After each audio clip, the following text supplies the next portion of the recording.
Hey guys, tonight we're going to drift back in time not a few centuries, not even a few millennia, but over 10,000 years ago. Close your eyes if you'd like, and picture a wide, flat plain where two mighty rivers, the Tigris and Euphrates, snake across the earth like glistening silver ribbons. Their waters spill life into the soil, turning dust into gardens. Imagine the warm air after the Ice Age loosens its grip, and in this shifting climate, humans pause for the first time. They don't just wander anymore. They stay. They build. They dream. Before pyramids, before marble temples and Roman roads, this was where it all began, the world's first real civilization. Tonight, we'll unroll the story of ancient Mesopotamia, a tale of farmers and kings, gods and scribes, battles and poems. If that sounds like a long journey, don't worry. The pace will be gentle, almost like a lullaby of history. And if you enjoy this kind of storytelling, don't forget to like the video, subscribe, and maybe even tell us in the comments where you're listening from and what time it is where you are. That way, we'll know which corners of the world are dreaming along with us. Now, let's step softly into that fertile crescent between the rivers where civilization quietly took its first breath. The Ice Age had kept humanity wandering for so long. Bands of hunter-gatherers moved like shadows across the land, chasing gazelle and gathering wild pistachios. Their homes were temporary, their fires brief. But as the great glaciers melted, the climate shifted. In the valleys of Southwest Asia, something unusual began to happen. Wild wheat and barley grew in abundance, waving in the breeze like golden seas. These plants had always been there, but now people noticed them differently. Why keep moving when food was sprouting right here, season after season? At first, the shelters were simple, round huts made of reeds and mud. Imagine small circles of homes clustered together, smoke curling gently from their roofs, children tumbling in dust, and hunters still setting out with spears. But unlike before, these families returned to the same place again and again. Roots, literal and metaphorical, were beginning to sink into the soil. One of the earliest places they settled was Jericho in the Jordan Valley. You might know Jericho from later biblical stories, but long before any walls came tumbling down, people here were building walls, up stone fortifications that enclosed their community. These walls weren't just for houses, they were for protection. For the first time in human history, people built not only to live, but to defend. And beside those walls, they raised a mysterious stone tower, its purpose still debated. Was it for rituals, a watchtower, or maybe even an ancient calendar aligning with the sun?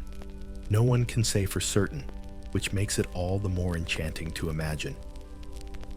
Meanwhile, further north in Anatolia, there was Çatalhöyük. Picture an entire settlement where houses had no doors on the ground level. Instead, people climbed in and out through roof holes, shuffling along mud brick rooftops like ants crawling over a mound. Inside walls were painted with murals of hunters and wild bulls. When someone died, their body might be buried right beneath the floor of their own house, as though the living and the dead shared the same hearth. Strange perhaps, but for them, it was natural, a reminder that life and death, memory and present, always mingled in close quarters. But the true revolution was happening outside those walls in the fields. Over generations, humans learned that if you planted seeds from the strongest plants, they gave stronger harvests. Little by little, wild grasses transformed into cultivated wheat. The aurochs, massive ancestors of modern cattle once hunted with danger, were coaxed into pens. Sheep and goats, once wary of humans, were led instead by the hands that once hunted them. This was the agricultural revolution, the most profound shift in human existence. No longer did survival depend on the luck of the chase. Now people could shape the future season by season. Food surpluses brought something entirely new: free time. If not everyone needed to farm, then some could specialize. One person became a potter, another a weaver, another a toolmaker. And suddenly trade appeared. Clay pots moved from hand to hand, baskets of grain swapped for obsidian blades carried from faraway mountains. The seed of economy had sprouted right alongside the seed of barley. Of course, farming came with new challenges. Crops meant dependence on rain, and when rain didn't come, everything was at risk. So, humans began digging channels to bring river water directly into their fields. Irrigation had been born. It required cooperation, planning, and most importantly, organization. No longer could a family simply decide for itself. Whole communities had to work together, building dikes, clearing canals, and deciding who got water when. Civilization was no longer optional. It was necessary. With irrigation came temples. People looked at the sky, at the unpredictable floods and scorching droughts, and they imagined divine hands at work. To keep those unseen powers satisfied, they raised shrines. Small at first, but gradually larger, layered more elaborate. Within those walls, priests spoke on behalf of gods. They accepted offerings, stored grain, and in return promised to intercede for good harvests. By building temples, humans were not just praying, they were inventing institutions. In these moments, thousands of years before kings' laws or armies, the foundation of Mesopotamia was laid. A world where food could be grown, stored, and shared. Where labor could be divided. Where belief was organized into something bigger than any single person. Pause for a moment here and imagine the scene at twilight. A group of reed huts clustered near the riverbank. The sky glowing pink as the sun sets over the waters. Children chasing each other, barefoot dogs, barking fires crackling as barley porridge bubbles in clay pots. And in the distance, smoke rising from a small shrine where a priest leaves an offering of grain. It looks simple to us, almost primitive, but to them, it was the beginning of everything. The Fertile Crescent was no longer just a stretch of land, it was becoming the cradle of civilization. And from these humble huts and muddy canals, the first cities would soon rise. The story of Mesopotamia is at its heart the story of how a wild landscape was coaxed into becoming a garden. Imagine standing on those river plains thousands of years ago. The air is heavy with heat, and the soil is dry, cracked in places yet rich with potential. If you look closer, you'll see small green blades poking through wheat, barley, and lentils, plants that people had once gathered casually, but were now learning to tame. At first, it must have seemed like a gamble. Why bend your back in the sun, clearing fields and digging channels when you could simply follow herds and pick wild fruits? But the gamble paid off. Little by little, those who sowed seeds found that when the season returned, the land answered back. What had once been uncertain became, at least most of the time, reliable. It wasn't magic, it was patience, careful observation, and a touch of stubbornness. This new way of life reshaped everything.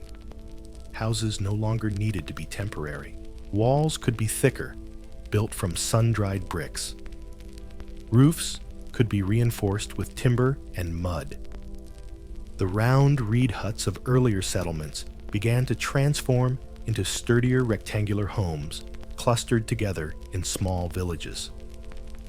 If you walked through one of these early Mesopotamian hamlets, you'd notice narrow alleys weaving between mud brick walls with storage jars stacked inside houses full of dried grain. For the first time, people weren't just living season to season. They were storing tomorrow inside clay. But stored food was a double-edged sword. On the one hand, it meant security. On the other, it meant temptation. A granary wasn't just a larder, it was a target. Who owned the grain? Who decided how much to share? To protect food and manage distribution villages needed rules. And so, without any grand speeches or constitutions, the seeds of governance were quietly sprouting right alongside barley and wheat. And then came the animals. Picture wild goats, lean and skittish, their yellow eyes darting at every sound. For generations, hunters had chased them across the hills. Now, someone had the idea to pen them, feed them, and keep them close. Instead of running after goats, goats would wait in pens. The same happened with sheep, their wool offering not only meat, but clothing. Cattle followed their strength, harnessed to pull primitive plows. Even pigs joined the barnyard chorus. The animals that once fled from firelight now lay down beside it. But this domestication was not only practical, it was deeply symbolic. To capture and control the untamed was to prove that humans could bend the rhythms of nature. It's hard to overstate how revolutionary this must have felt. Entire myths later grew from these early conquests of wilderness, stories of gods granting dominion over animals, or of divine gifts of agriculture. As farming spread, another quiet revolution began: pottery. Clay had always been there, sticky and plentiful by the riverbanks. But now, when fired in simple kilns, it hardened into jars that could hold watermilk oil or beer without leaking. Imagine the wonder of the first person to see liquid shimmer inside a clay jar that didn't crumble in their hands. Pottery wasn't just useful, it was transformative. Suddenly, families could store food, longer travel farther, with water and brew drinks that might even have added a little happiness to long evenings. Yet the rivers that gave so much also demanded constant attention. Rainfall was scarce, unpredictable. The annual floods of the Tigris and Euphrates were both gift and curse. When the waters rose too high, fields drowned. When they stayed low, crops withered. To solve this, people dug canals guiding water into fields with dikes and levees. These irrigation systems required planning, labor, and cooperation. No single family could manage them alone. Villages were forced to act together, and in doing so, they discovered something profound. Humans could engineer the land itself, but cooperation had its price. Who organized the digging? Who decided whose field got watered first? Disputes must have arisen, voices raised in the heat of the sun, fists clenched over whose crops would live and whose might die. Out of these arguments, leaders emerged, not always kings, not yet, but elders, priests, or respected farmers, whose authority grew alongside the canals they ordered built. Religion also deepened its roots during this period. Farmers prayed for steady floods, for rain at the right moment, for protection from blight. They began to personify these forces, rain as a spirit flood, as a god grain, as a goddess. Small shrines appeared at the heart of villages, decorated with figurines. In some places, whole rooms were set aside for offerings. What had once been a whispered plea to the wind became a community ritual, tying belief to the cycles of farming life. Trade networks, too, stretched outward. Obsidian blades from distant Anatolia, shells from the Persian Gulf, and precious stones like lapis lazuli from Afghanistan somehow found their way into these villages. Think about that: people who rarely left their fields still held in their hands objects that had traveled hundreds of miles. A world of connection was already unfolding, long before highways or Wi-Fi. The social fabric began to shift. Surplus food meant not everyone had to farm. Some became full-time potters, others weavers, others toolmakers. This was the birth of specialization, and with it, inequality. If one person controlled a granary, or if one family owned more cattle, their influence grew. The easy equality of hunter-gatherer bands slowly dissolved. In its place rose the first hints of hierarchy. Some people directed, others obeyed. Some gave offerings, others received them. At dusk, you might imagine one of these early Mesopotamian villages. Smoke drifting lazily from cooking fires, the bleating of penned goats, the rustle of grain in storage jars. A clay figurine set on a small altar waiting for tomorrow's prayers. Children chasing each other along narrow alleys while adults discuss water rights or argue over a broken pot. To us, it may look quiet, even small. But from these modest clusters of mud and reed, the first chapters of civilization were being written. And soon those chapters would grow into something even larger, the first cities, Uruk-Eridu-Ur, names that still echo across the ruins. But before we step into those crowded streets and towering temples, we linger here in these early villages and marvel at the greatest of all inventions staying put. For the first time in human history, home meant more than a campsite. It meant permanence. And permanence would change everything. Picture the southern reaches of Mesopotamia around 5000 BCE. The flat land stretches endlessly, a canvas of silt and sun-baked mud, where the Tigris and Euphrates fan out into wide marshes before spilling into the Gulf. At first glance, it seems inhospitable, hot, dusty, with scarce rainfall. Yet here, paradoxically, humanity would build its first true cities. It began with irrigation. Farmers dug long channels to capture the floodwaters and redirect them into thirsty fields. The work was exhausting the sun, relentless, but the payoff was extraordinary. Grain yields swelled, supporting more people than ever before. Villages that had once been clusters of huts swelled into towns, and towns soon grew into something the world had never seen: cities. Eridu was one of the earliest. Local legend called it the very first city founded by the god Enki himself, Lord of Wisdom and Freshwater. Archaeologists far less poetic still find its ruins astonishing, layers upon layers of temples stacked one atop another, as though each generation had wanted to build closer to heaven than the last. Nearby, Ur and Uruk were rising too. Their walls stretched for miles, enclosing tens of thousands of inhabitants, a scale unimaginable only centuries earlier. At the heart of each city stood its temple, gleaming whitewashed or painted in dazzling hues, perched high on platforms so they towered over the landscape. Uruk's white temple, lifted above the plain on a man-made terrace, could be seen for miles, shining in the desert sun. For travelers approaching across the flat earth, it must have looked like a mountain conjured out of mud brick, a promise of divine power or a warning. Within these temples, power was being quietly redefined. Originally, the temple was simply where offerings were made, jars of grain, baskets of dates, lambs for sacrifice. But temples also needed storerooms for surplus harvests, workshops for craftsmen, scribes to tally incoming grain. Slowly, temples became warehouses, banks, and bureaucracies. The priesthood that ran them grew into administrators, arbiters, and eventually rulers. This new kind of authority was not yet monarchy as we imagine it. In many cities, councils of elders still debated decisions. In times of crisis, assemblies of citizens might shout their approval or disapproval in the dusty courtyards. But gradually, the priest who controlled the god's storehouse gained more and more influence.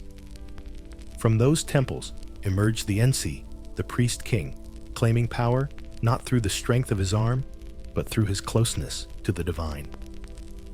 After all, if you wanted rain, who else but the god's chosen servant could secure it? Life inside these cities reflected their complexity. Mud brick houses crowded against narrow alleys. Artisans hammered copper into tools, spun wool into textiles, brewed beer that foamed in clay jars. Markets bustled with traders, hawking fish dates and reeds for baskets. Yet above it all loomed the temple terrace, its staircase leading upward toward a world of incense and chanting priests. Religion in Sumer was less about comfort and more about survival. The gods were unpredictable, their moods reflected in every drought and storm. People believed these deities lived like humans, quarreling, feasting, falling in love, only with power beyond comprehension. Enlil, the storm god, could whip up winds that flattened fields. Inanna, goddess of love and war, might bless harvests one year and bring bloodshed the next. Every city had its patron deity, and defending the honor of that god was as important as defending walls and canals. And out of these rituals, myths began to crystallize. Tales of creation of a flood sent to cleanse the earth of humans molded from clay to serve divine masters. Around fires at night, perhaps, with children drowsing in their laps, storytellers whispered of heroes and gods of a universe both perilous and enchanted. These stories carried on clay tablets would one day echo through the Bible, the Iliad, and far beyond. For now, though, Sumer was still young. The air smelled of wet mud brick, of reed mats drying in the sun. The clatter of potters' wheels, the chanting of priests, the creak of carts pulled by oxen filled the narrow streets. Life was precarious. One bad flood could undo years of labor, but life was also organized, structured, and astonishingly new. Humanity had crossed a threshold.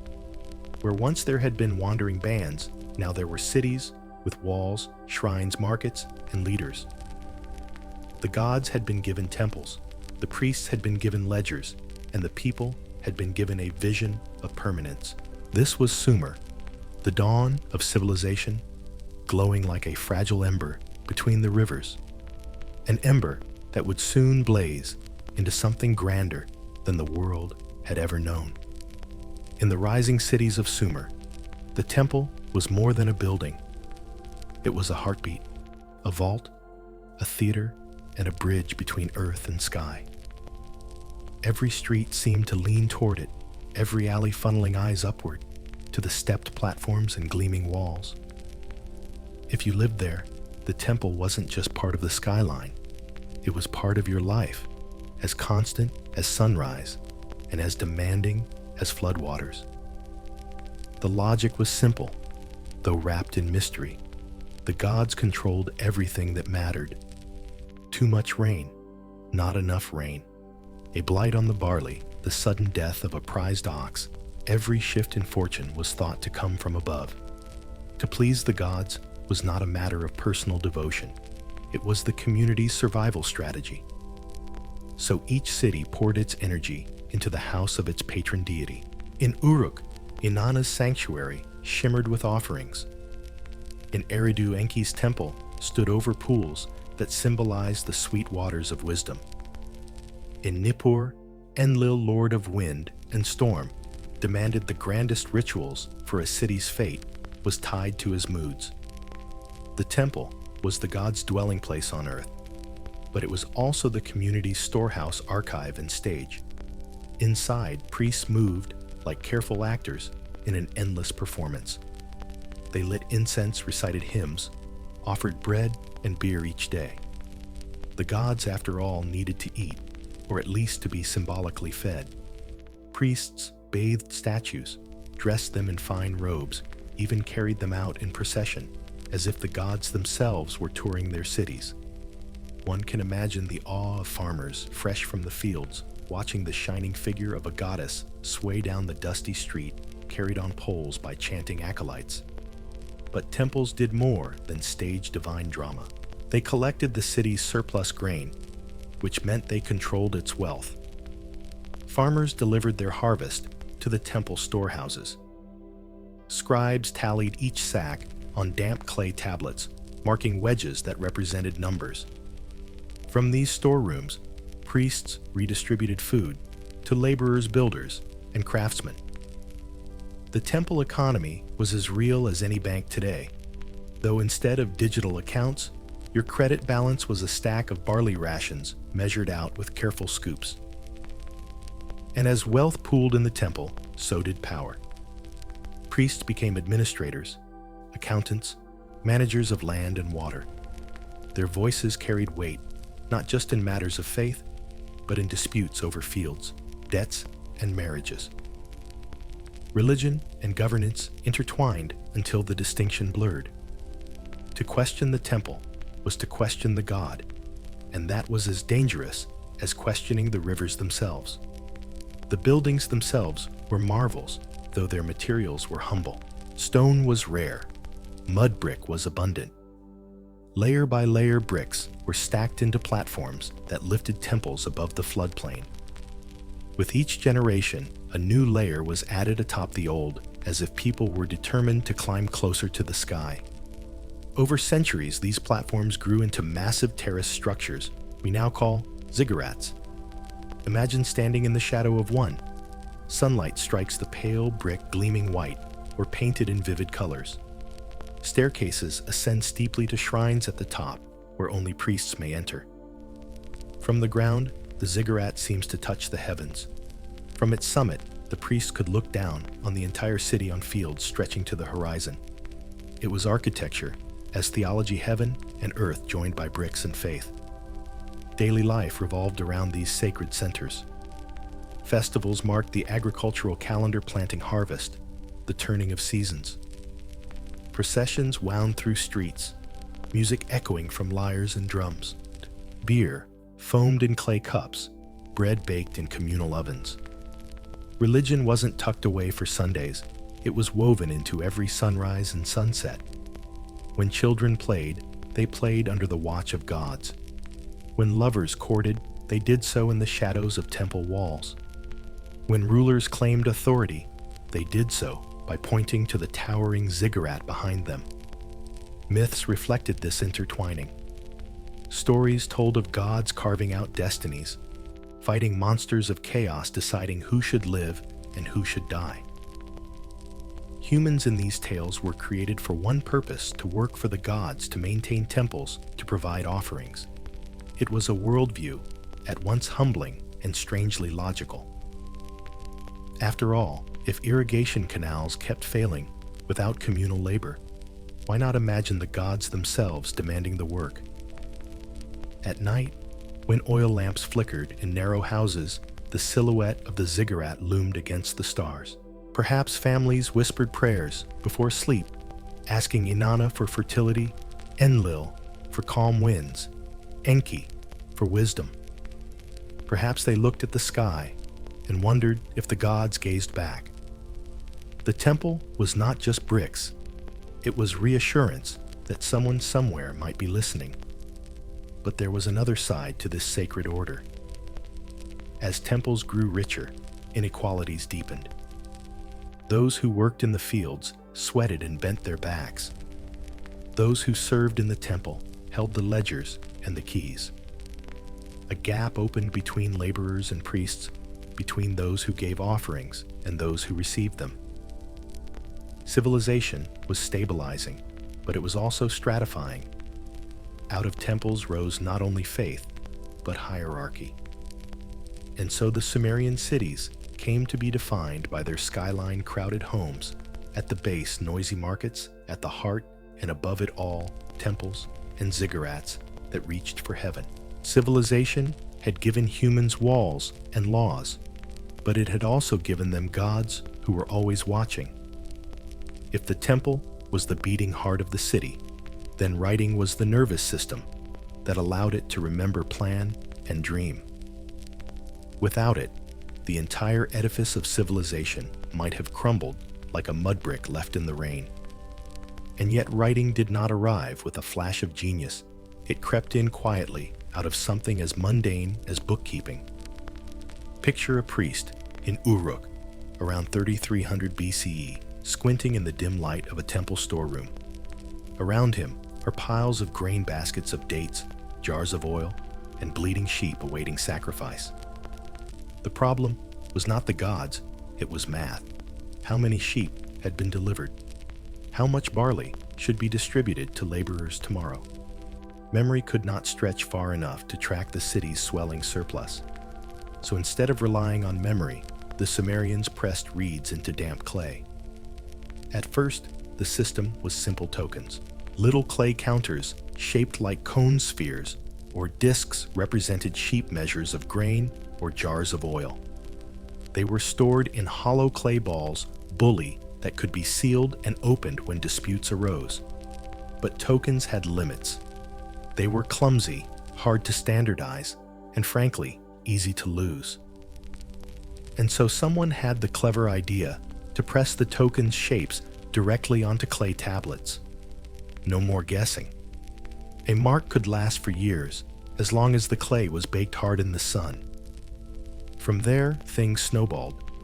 Pictographs, little pictures scratched into clay, emerged, each one a shorthand for an object, a sheep, a jar, a field.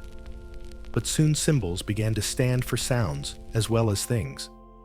Language itself was being captured, not just tallies of grain. A wedge-shaped reed stylus became the preferred tool pressed into soft clay to form impressions. Thus, cuneiform was born, the world's first true system of writing. Imagine being among the first to read such marks. The tablet looks like a patch of cracked mud covered in neat little wedges. Yet to the trained eye, it says 3 measures of barley delivered by the farmer Lugal-mesh, stored in the temple granary to be redistributed at harvest. To us, it may sound dull, but to them, it was magic. Words once fleeting as breath could now endure. Scribes quickly became an elite class. Not everyone could master the stylus. It required years of training in tablet houses, early schools, where boys memorized endless sign lists. Students copied lines until their hands cramped their masters, correcting mistakes with a sharp word or sometimes a sharp reed. But for those who succeeded, the rewards were immense. Scribes could record contracts, compose hymns, even advise kings. Literacy was power, and power was precious. Over time, writing escaped the dusty ledgers of storerooms and ventured into new realms. Hymns to the gods were inscribed prayers, etched into clay myths, carved for future generations. We owe the survival of Mesopotamian stories, flood myths, creation tales, and the grand epic of Gilgamesh to this humble wedge-shaped script. Without cuneiform, those stories might have dissolved into the riverbanks long ago. The variety of texts is astonishing. There are schoolboy exercises filled with mistakes that make us smile across the millennia, like an ancient homework notebook left behind. There are medical prescriptions listing herbs and incantations, astronomical records, mapping stars, and even jokes. One tablet, thousands of years old records, what may be the earliest known riddle. Something which has never occurred since time immemorial. A young woman did not fart in her husband's lap. Proof, perhaps, that even the ancients could not resist bathroom humor. But let's not overlook the deeper magic. Writing allowed debts to be tracked, treaties to be honored, kings to boast, and farmers to plan. It turned speech into clay, memory into artifact. A voice could now outlast a lifetime. In the flicker of oil lamps, as scribes pressed stylus to clay, humanity discovered immortality, not for individuals, but for knowledge itself. At night, when a scribe set down his stylus, his tablets drying in neat stacks, he may have wondered who would read them in the future. Perhaps he imagined his own son, another scribe. Perhaps he never imagined us 5,000 years later whispering over the same signs. Yet here we are, tracing his wedges like footprints across the sand of time. Writing was born not from poetry, but from barley. And yet it would carry both ledgers and legends, contracts, and cosmic myths. From the humble clay tablet rose the possibility of literature, history, and law. It was messy, awkward, full of typos, but it worked. Humanity had learned to leave permanent marks, and nothing would ever be the same. The Sumerian cities had grown fat on their canals, their temples, and their grain. But with prosperity came envy, and with envy came war. Between 3000 and 2300 BCE, southern Mesopotamia looked less like a peaceful cradle of civilization and more like a family squabble that never ended only here. The squabbles were fought with spears, axes, and siege ramps. Each city, Uruk, Ur-Lagash, Kish-Umma, saw itself not merely as a cluster of mud brick houses, but as a divine project. Their patron gods demanded loyalty, and their priests and rulers demanded tribute. Water was life, and water was limited, so disputes over irrigation canals often lit the spark. Imagine two farmers, one from Lagash, one from Umma, each claiming the same canal water for their barley. Their quarrel did not end in a handshake. It rippled outward until elders, priests, and finally kings weighed in. Before long, an entire army was marching to prove which city's god had the stronger claim. These weren't vast armies by modern standards, perhaps a few thousand men at most, but they were organized, disciplined, and terrifying to anyone standing in their way. Bronze-tipped spears glinted in the sun. Leather helmets creaked. Rectangular shields woven from reeds and covered in hide locked together in tight formation. Behind them, trundled ox-drawn carts carrying supplies or crude battering rams. War in Sumer was sweaty, noisy, and personal. Lagash gives us one of the earliest detailed glimpses into these conflicts. Around 2450 BCE, its ruler Eannatum marched against the neighboring city of Umma over water rights. The clash was immortalized on the stele of the vultures, a carved limestone slab showing rows of armored soldiers advancing in formation. On one side, Eannatum himself rides into battle. On the other, vultures carry away the heads of his enemies. If subtlety was ever part of Sumerian diplomacy, it didn't make it onto the monuments. Victory brought more than bragging rights. Kings claimed spoils of war, from livestock to captives, and often forced defeated cities into tributary status. Yet no empire lasted long. Sumerian politics was like a pendulum today. Lagash might dominate tomorrow. Uruk, the next day. Kish. Rivalries rose and fell as quickly as canal waters. The rulers themselves were evolving.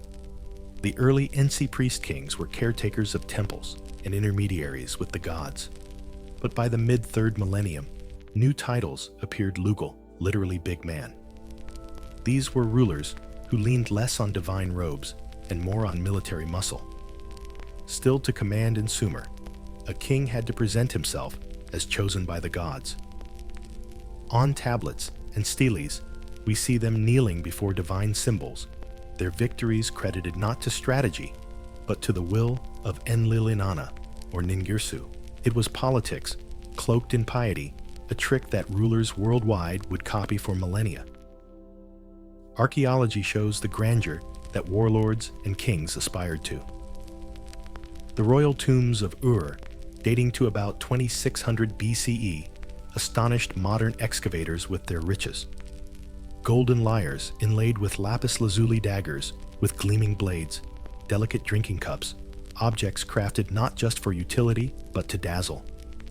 Yet alongside these treasures lay something more chilling: the remains of servant soldiers and musicians who appear to have been sacrificed to accompany their ruler into the afterlife. In one tomb, a harp player still sat in position, her fingers poised above the strings for a song she would never finish. To be close to a king in life meant being close to him in death, whether you wanted it or not. For the ordinary soldier, war was likely less glamorous. He might be a farmer, called up after harvest, given a spear and shield, and ordered to march for his city. He may have believed his patron god would protect him, but on the battlefield, survival depended on stamina formation and luck. War meant not only bloodshed, but also the disruption of fields, the trampling of crops, the burning of villages. Victories could be celebrated with hymns, but the cost was borne by those who had to rebuild canals and replant barley. And yet war also bound communities together. Each campaign was framed as holy duty, each victory as proof that the city's god was supreme. Soldiers marched under banners depicting divine symbols: eagles, stars, horns, of bulls, reminders that they fought not just for land, but for cosmic order. When Lagash defeated Umma, it was not Eanatum's triumph. It was Ningirsu, the warrior god, striking down enemies. This fusion of warfare and religion hardened the authority of kings and deepened the citizens' loyalty. Diplomacy existed too, though often in the form of uneasy alliances or arranged marriages between city-states. Treaties were sometimes etched in stone swearing eternal peace under the gaze of the gods. These oaths rarely lasted. Like canals, alliances silted up quickly and required constant digging to keep them flowing. The cycle of war shaped Mesopotamian identity. It taught them to build walls, massive fortifications of baked brick that wrapped around cities like protective arms. It spurred innovation in organization, in supply lines, in leadership. It also embedded a sense of fragility. If today your city prospered, tomorrow it might be sacked. Perhaps this explains why Mesopotamian myths so often dwell on flood storms and sudden catastrophes. To live between the rivers was to live with the knowledge that order could dissolve at any moment. Still, amid this turbulence, something remarkable endured: the idea of kingship itself. Once the dust settled, even conquered cities often retained their institutions, their temples, their local identity. Kings might come and go, but the city-state, as a form of life, proved astonishingly resilient. As twilight fell over Sumer, you could imagine a soldier returning from campaign, weary but proud. The city walls rise ahead, ziggurat gleaming in the sunset, priests chanting as incense curls skyward. Children run to meet their fathers. Merchants hawk fish in the market, unbothered by the battles fought just beyond the horizon. Life, like the rivers, always returned. These endless wars and rivalries might sound bleak, but they were also a crucible. Out of them came stronger kings, sharper organization, richer myths, and eventually the seeds of empire. For now, the Sumerians were still locked in their eternal contest, city against city, god against god. But soon, a single figure would rise above them all, part man, part legend, and destined to chase immortality itself. His name was Gilgamesh. If the wars of the city-states showed Sumer at its most practical and political, the story of Gilgamesh shows it at its most poetic and human. For tucked among the clay tablets of ancient Mesopotamia lies what many call the world's first great work of literature, the Epic of Gilgamesh. It is at once a myth, a legend, and in a way the first psychological novel. It tells us less about troop movements or grain storage, and more about what it means to live, to love, to lose, and to face death. The tale begins in Uruk, one of the greatest cities of Sumer. By the 3rd millennium BCE, Uruk's walls stretched so far that a person could walk a day and not see their end. Its white temple towered over the skyline, and its markets thrummed with life. At its helm stood Gilgamesh, described as 2/3 divine and 1/3 human, a genetic fraction that even today feels strangely precise. His mother, the goddess Ninsun, gave him strength and wisdom, while his human side bound him to mortality. The tablets call him handsome, tall, and powerful.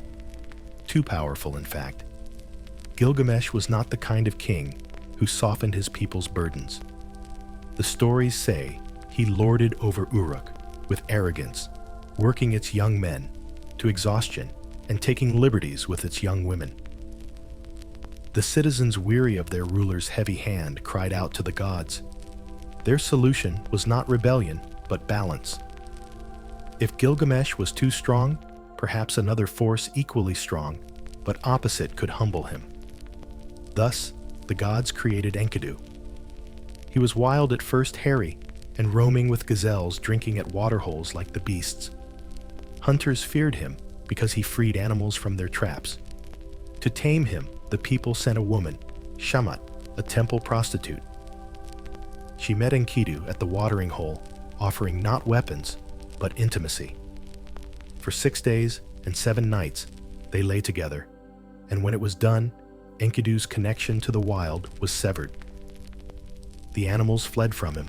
He had become human-clothed, fed with bread and beer, and soon headed toward Uruk, toward destiny.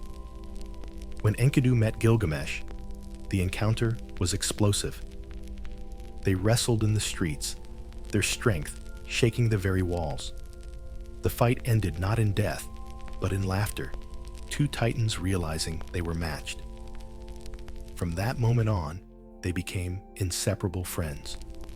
In a narrative older than any buddy film, the arrogant king found his equal, and the wild man found his companion. Together, they sought adventure. Their first quest took them to the cedar forest, guarded by the monstrous Humbaba. Imagine the 2 heroes' axes gleaming, standing before towering trees that seemed to touch the heavens. To the Sumerians, the cedar forest was as mythical as Tolkien's Fangorn, a faraway place of danger and wonder. After a fierce battle aided by the sun, god Shamash, they struck down Humbaba. The monster's dying pleas might have swayed softer hearts, but the friends pressed on, felling him as proof of their courage. Flushed with victory, they returned to Uruk. But triumph attracted attention, not all of it welcome. The goddess Inanna, or Ishtar in later Akkadian versions, goddess of love and war, cast her eyes on Gilgamesh. She offered him gifts, wealth, and immortality if he would be her lover. Gilgamesh, perhaps too cocky for his own good, rejected her with a scornful litany of her past lover's fates. To turn down a goddess was dangerous. To mock her was disastrous. Enraged, Inanna demanded revenge. She persuaded her father Anu to unleash the bull of heaven upon Uruk. This celestial beast tore through the city, splitting the earth beneath its hooves, devouring men by the hundreds.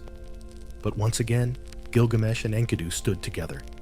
They fought the bull, driving spears into its massive form until it collapsed.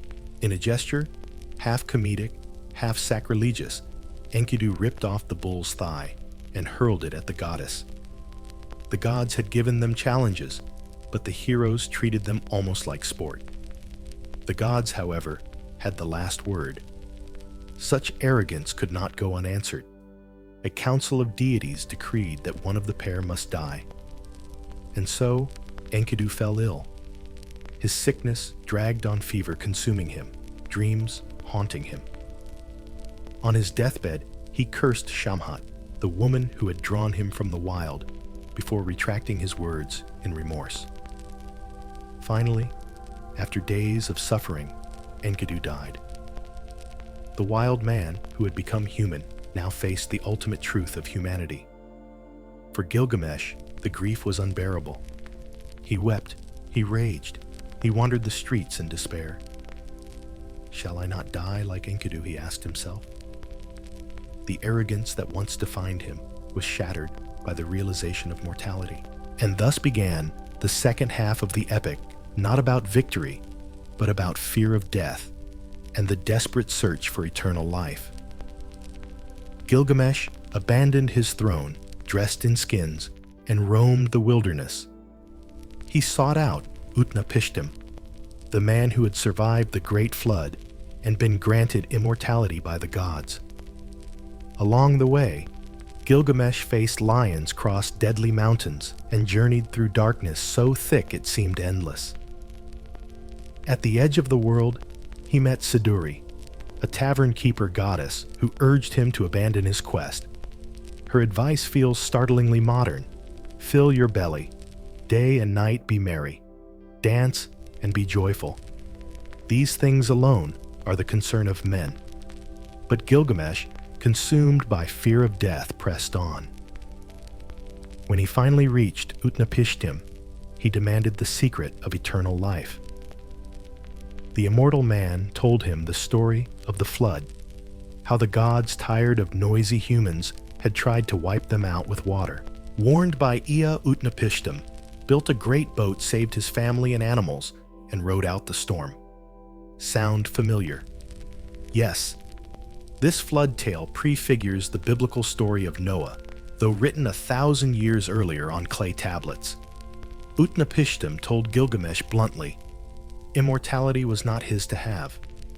Still, he offered a test.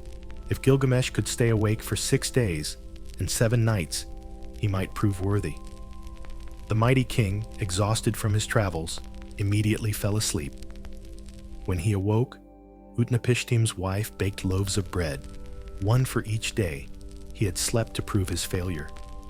Hope seemed lost. And yet, before Gilgamesh left, Utnapishtim's wife revealed a final secret, a plant that grew deep under the waters, which could restore youth. Gilgamesh, seizing the chance, dove into the sea and retrieved it. Elated, he began the journey home, but fate is cruel, and while he bathed in a pool, a snake stole the plant, shedding its skin as it slithered away, symbol of renewal, denied to man. Empty-handed Gilgamesh returned to Uruk. He gazed upon its mighty walls, built by human hands, and realized that while he would die, his city would endure. Immortality was not in the flesh, but in what humans build, write, and remember. The epic ends not with victory, but with acceptance.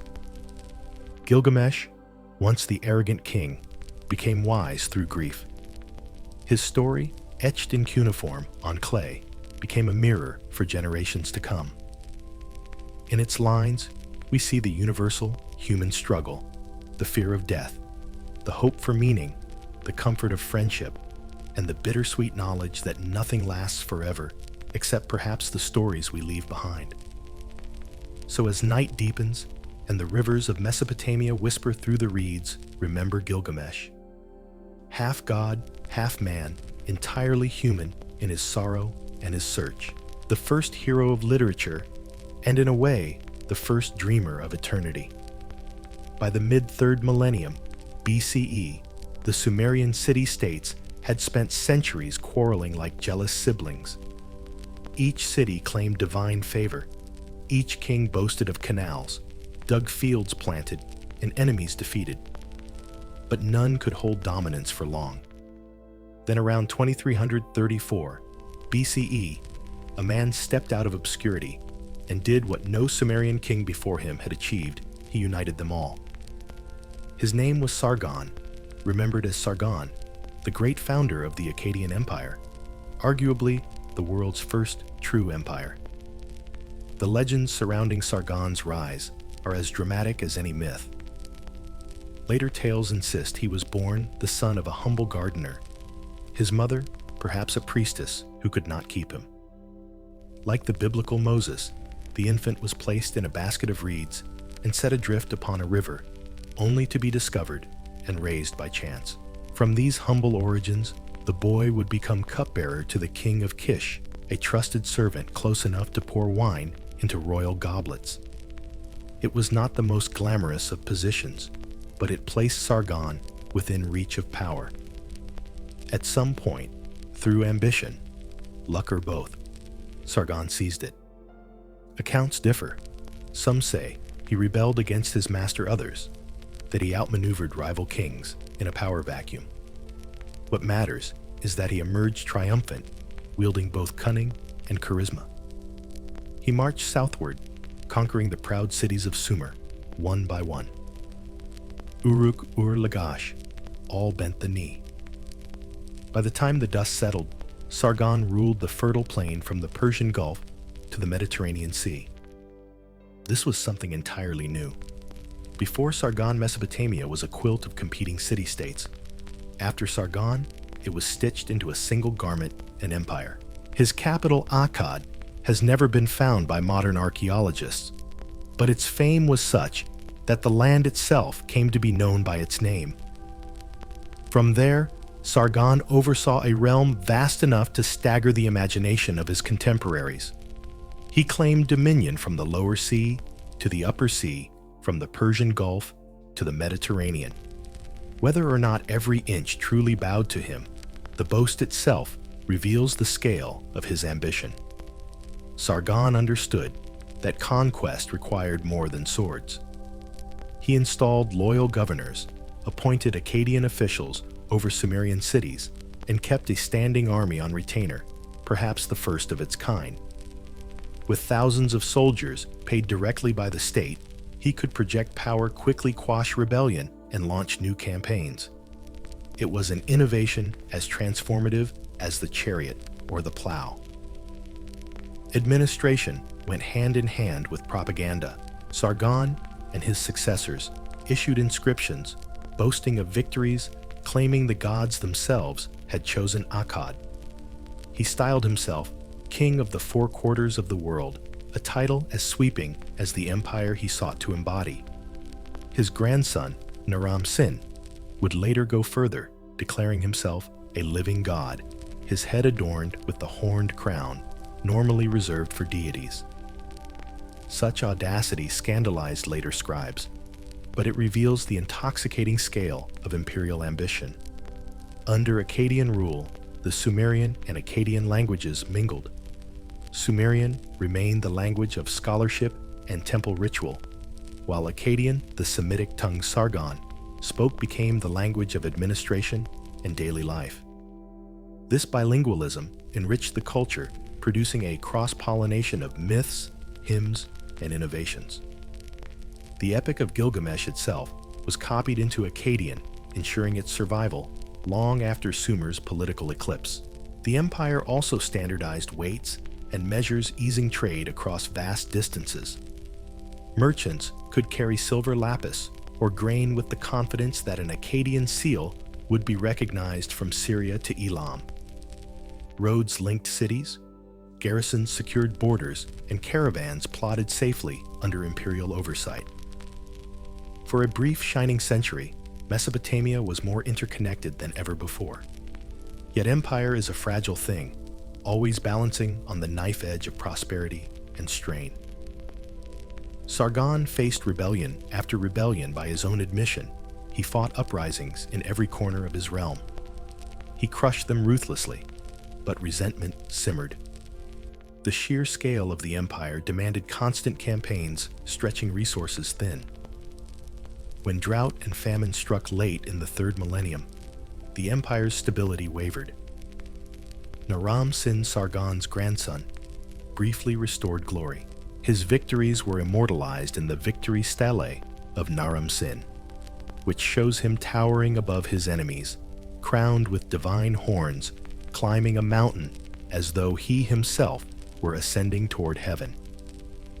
It is one of the first known pieces of art to depict a king as a god, among men striding not beside his soldiers, but literally above them. For contemporaries, it was a bold statement. For later generations, it was hubris. When disasters struck, drought invasions, economic collapse, scribes blamed Naram-Sin's arrogance, claiming the gods punished him for overstepping mortal bounds. By the end of the 22nd century, BCE, the empire faltered.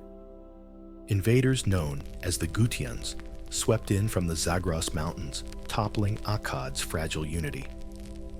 The once mighty empire fragmented its cities, reverting to independence. Sargon's achievements seemed to dissolve like dust in the river winds. And yet, the idea of empire endured.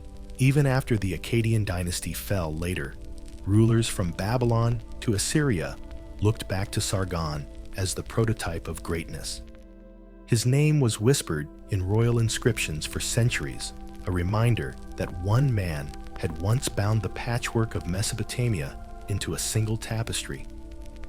At night, when the flickering lamplight catches the wedge marks on ancient tablets, one can almost hear the echo of Sargon's ambition. He was not content with ruling a city or even a region. He wanted the world, or at least the part of it, he could march across with spear and seal.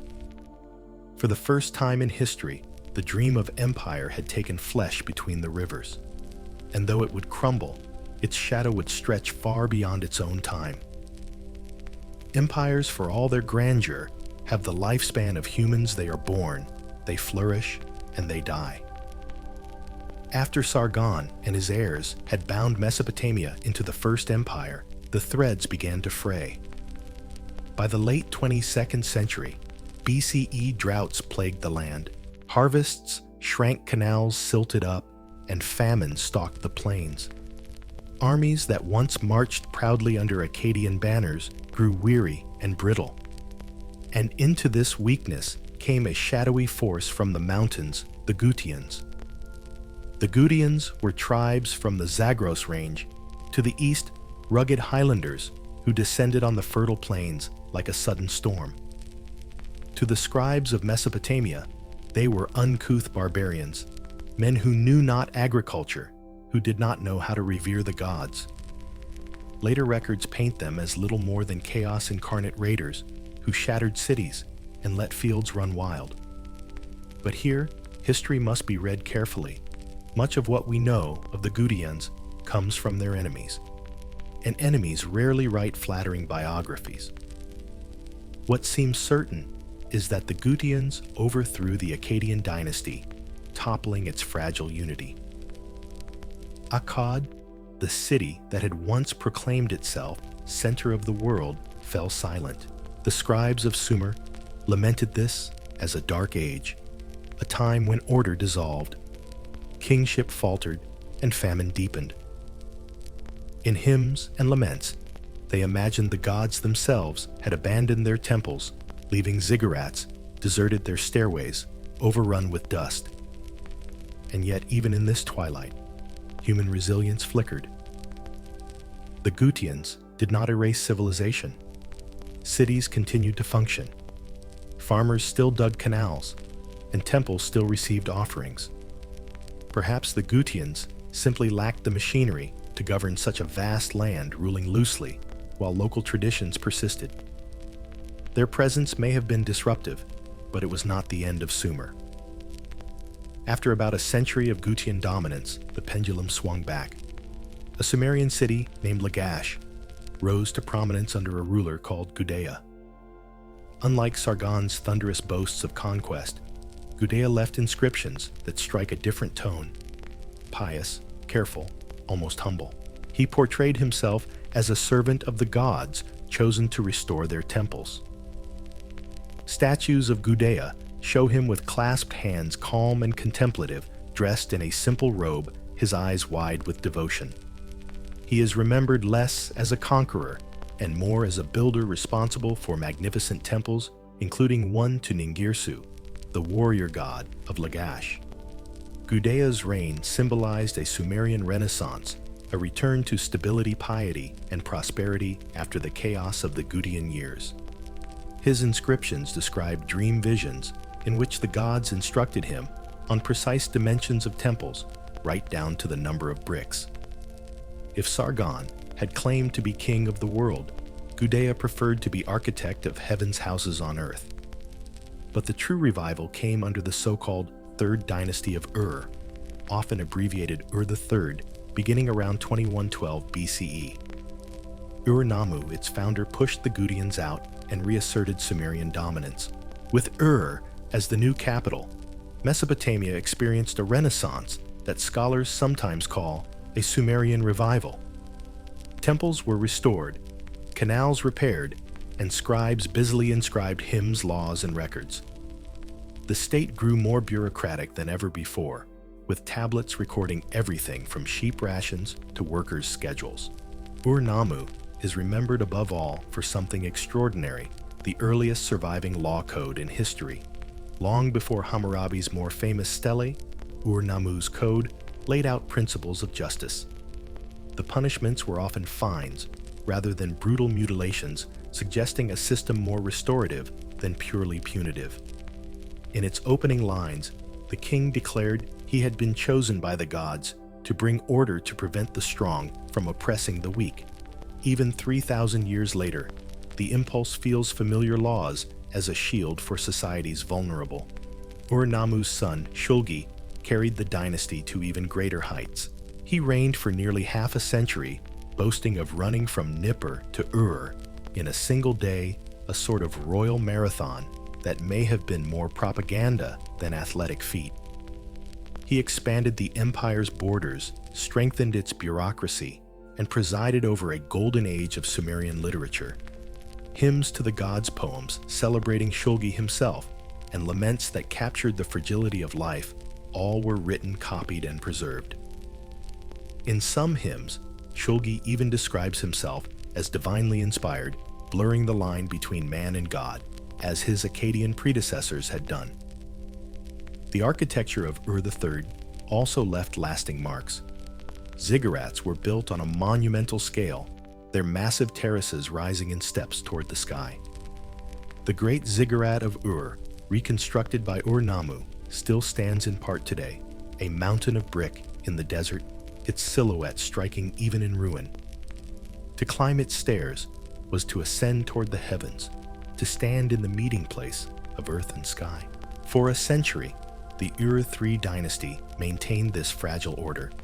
Its bureaucracy was immense, almost suffocatingly so.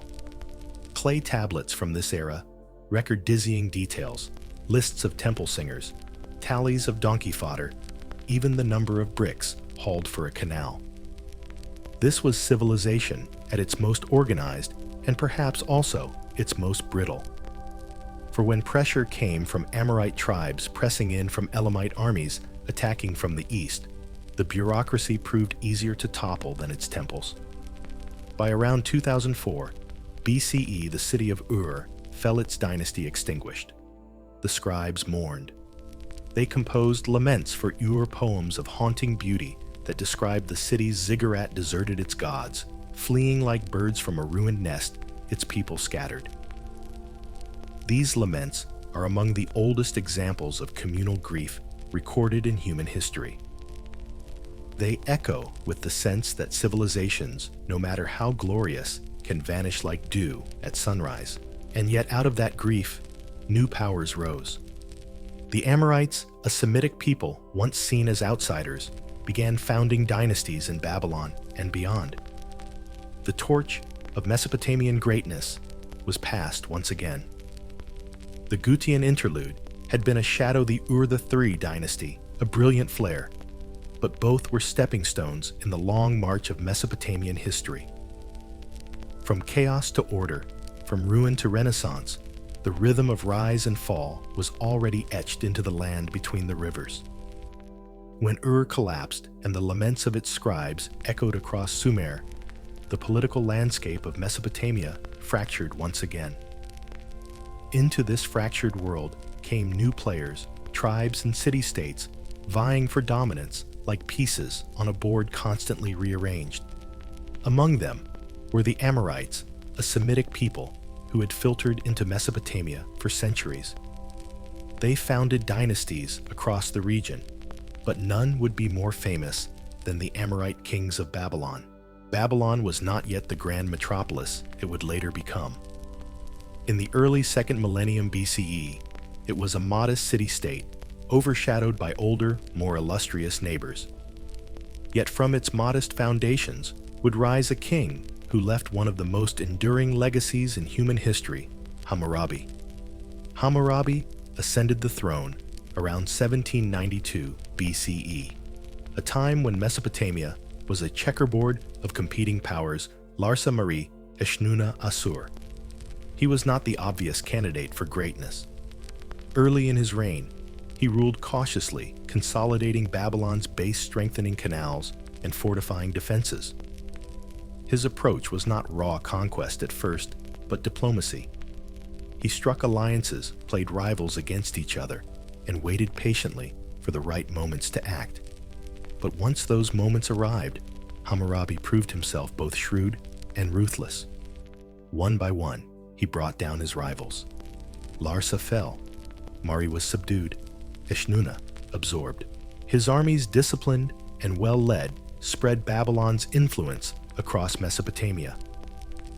By the end of his reign, Hammurabi ruled from the Persian Gulf deep into Assyria, making Babylon the dominant power of the age.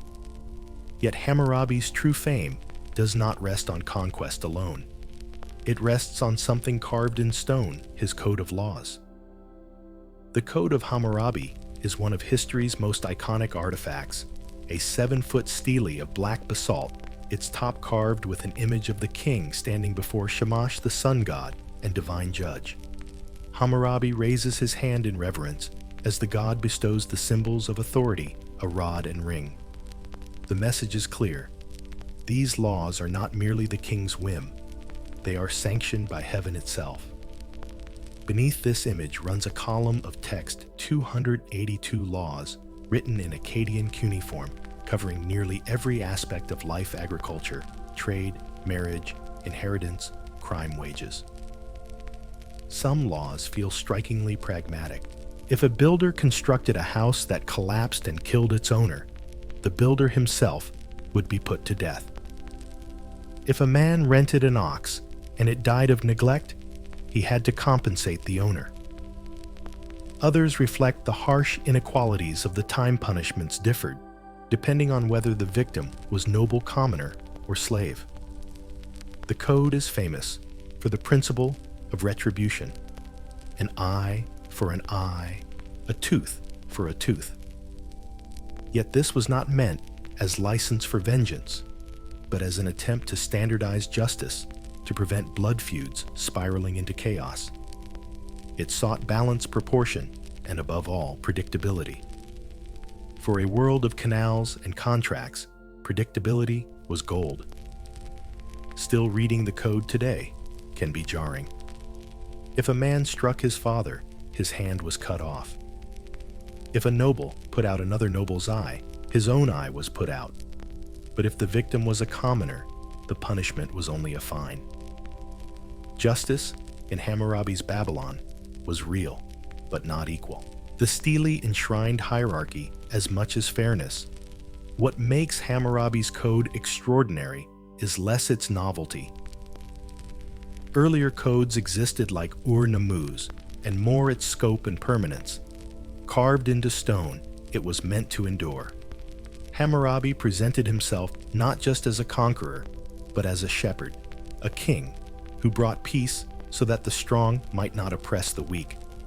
This was propaganda, of course, but propaganda with teeth citizens could literally point to the laws inscribed in stone. Beyond the code, Hammurabi strengthened Babylon as a cultural and religious center. He expanded temples, honored Marduk, the city's patron god, and elevated him above older deities. Where once Enlil of Nippur had ruled the pantheon, Hammurabi promoted Marduk as chief of the gods. This theological shift would echo for centuries, shaping Babylon's identity long after Hammurabi himself was dust. The king's administrative reach was impressive. Letters preserved on clay tablets reveal a man deeply involved in his realm's minutiae. He issued orders on irrigation maintenance, troop movements, even the proper allotment of grain to temple singers. One tablet shows him berating an official for mismanaging floodwaters. Hammurabi was not content to let governors bumble. He micromanaged often with a stern tone that still resonates from the clay. By the end of his reign, Babylon had emerged as the beating heart of Mesopotamia. Its walls grew tall, its temples rich, its scribes busy with tablets of law and record. Hammurabi's vision of order, imposed through conquest, codified through law, sanctified through religion, created a model for kingship that later rulers from Persia to Rome would admire. And yet, as always in Mesopotamia, glory was fragile. After Hammurabi's death, his successors struggled to maintain the empire.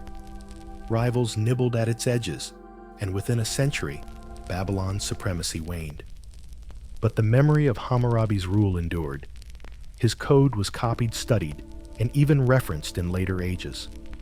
It stood as a symbol of order, carved out of chaos of justice, however imperfect, etched into stone.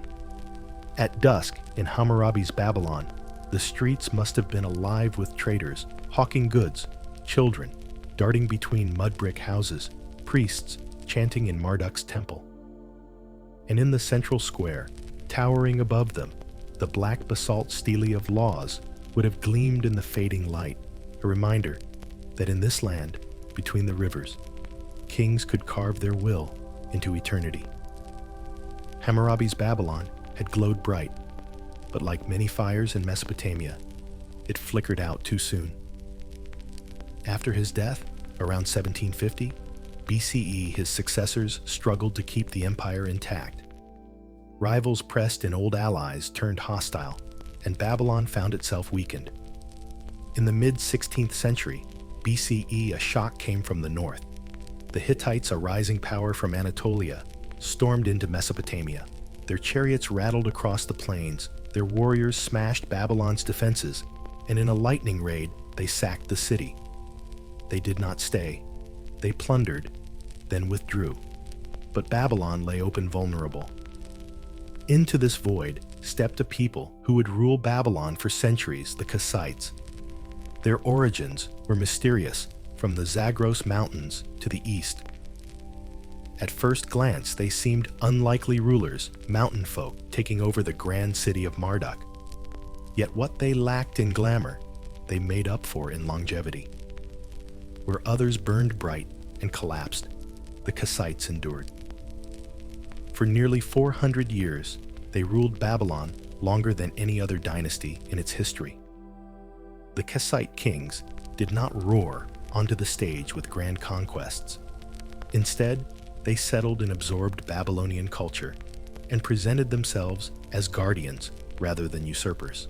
They restored temples, honored Marduk, and blended into Mesopotamian traditions so seamlessly that within a few generations they were more Babylonian than the Babylonians themselves. Their capital became Dur-Kurigalzu, a city with palaces and a towering ziggurat that rivaled older Sumerian centers. One of the Kassites' most fascinating contributions was the Kuduru stone boundary markers used to record royal land grants. These steles were carved with cuneiform inscriptions and decorated with symbols of gods: a sun disk for Shamash, a crescent for Sin, a spade for Marduk. The Kudurus not only marked property lines, but also served as talismans invoking divine protection over the grant.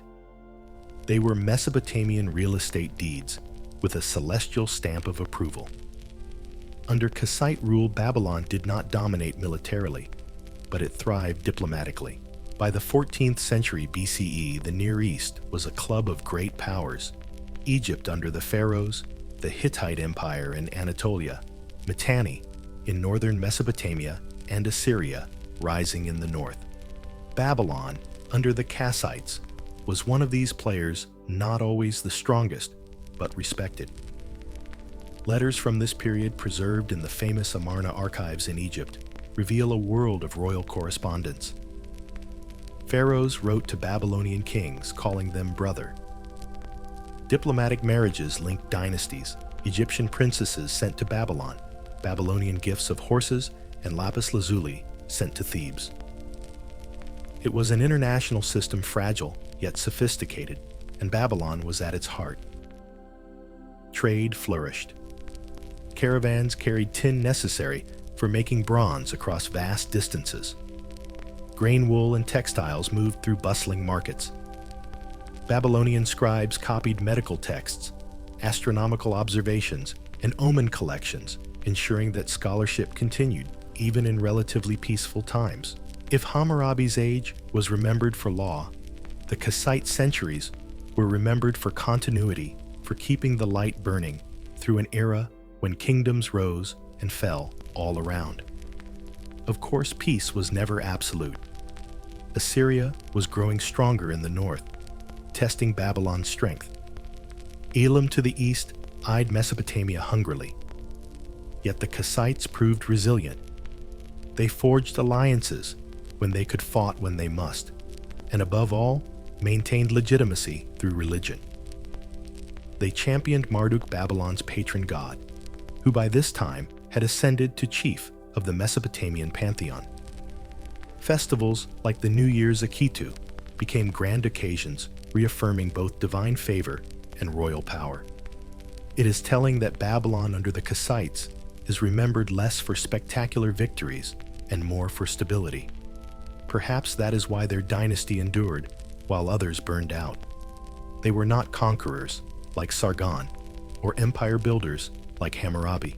They were custodians, steady hands guiding Babylon through centuries of change. Yet no dynasty lasts forever.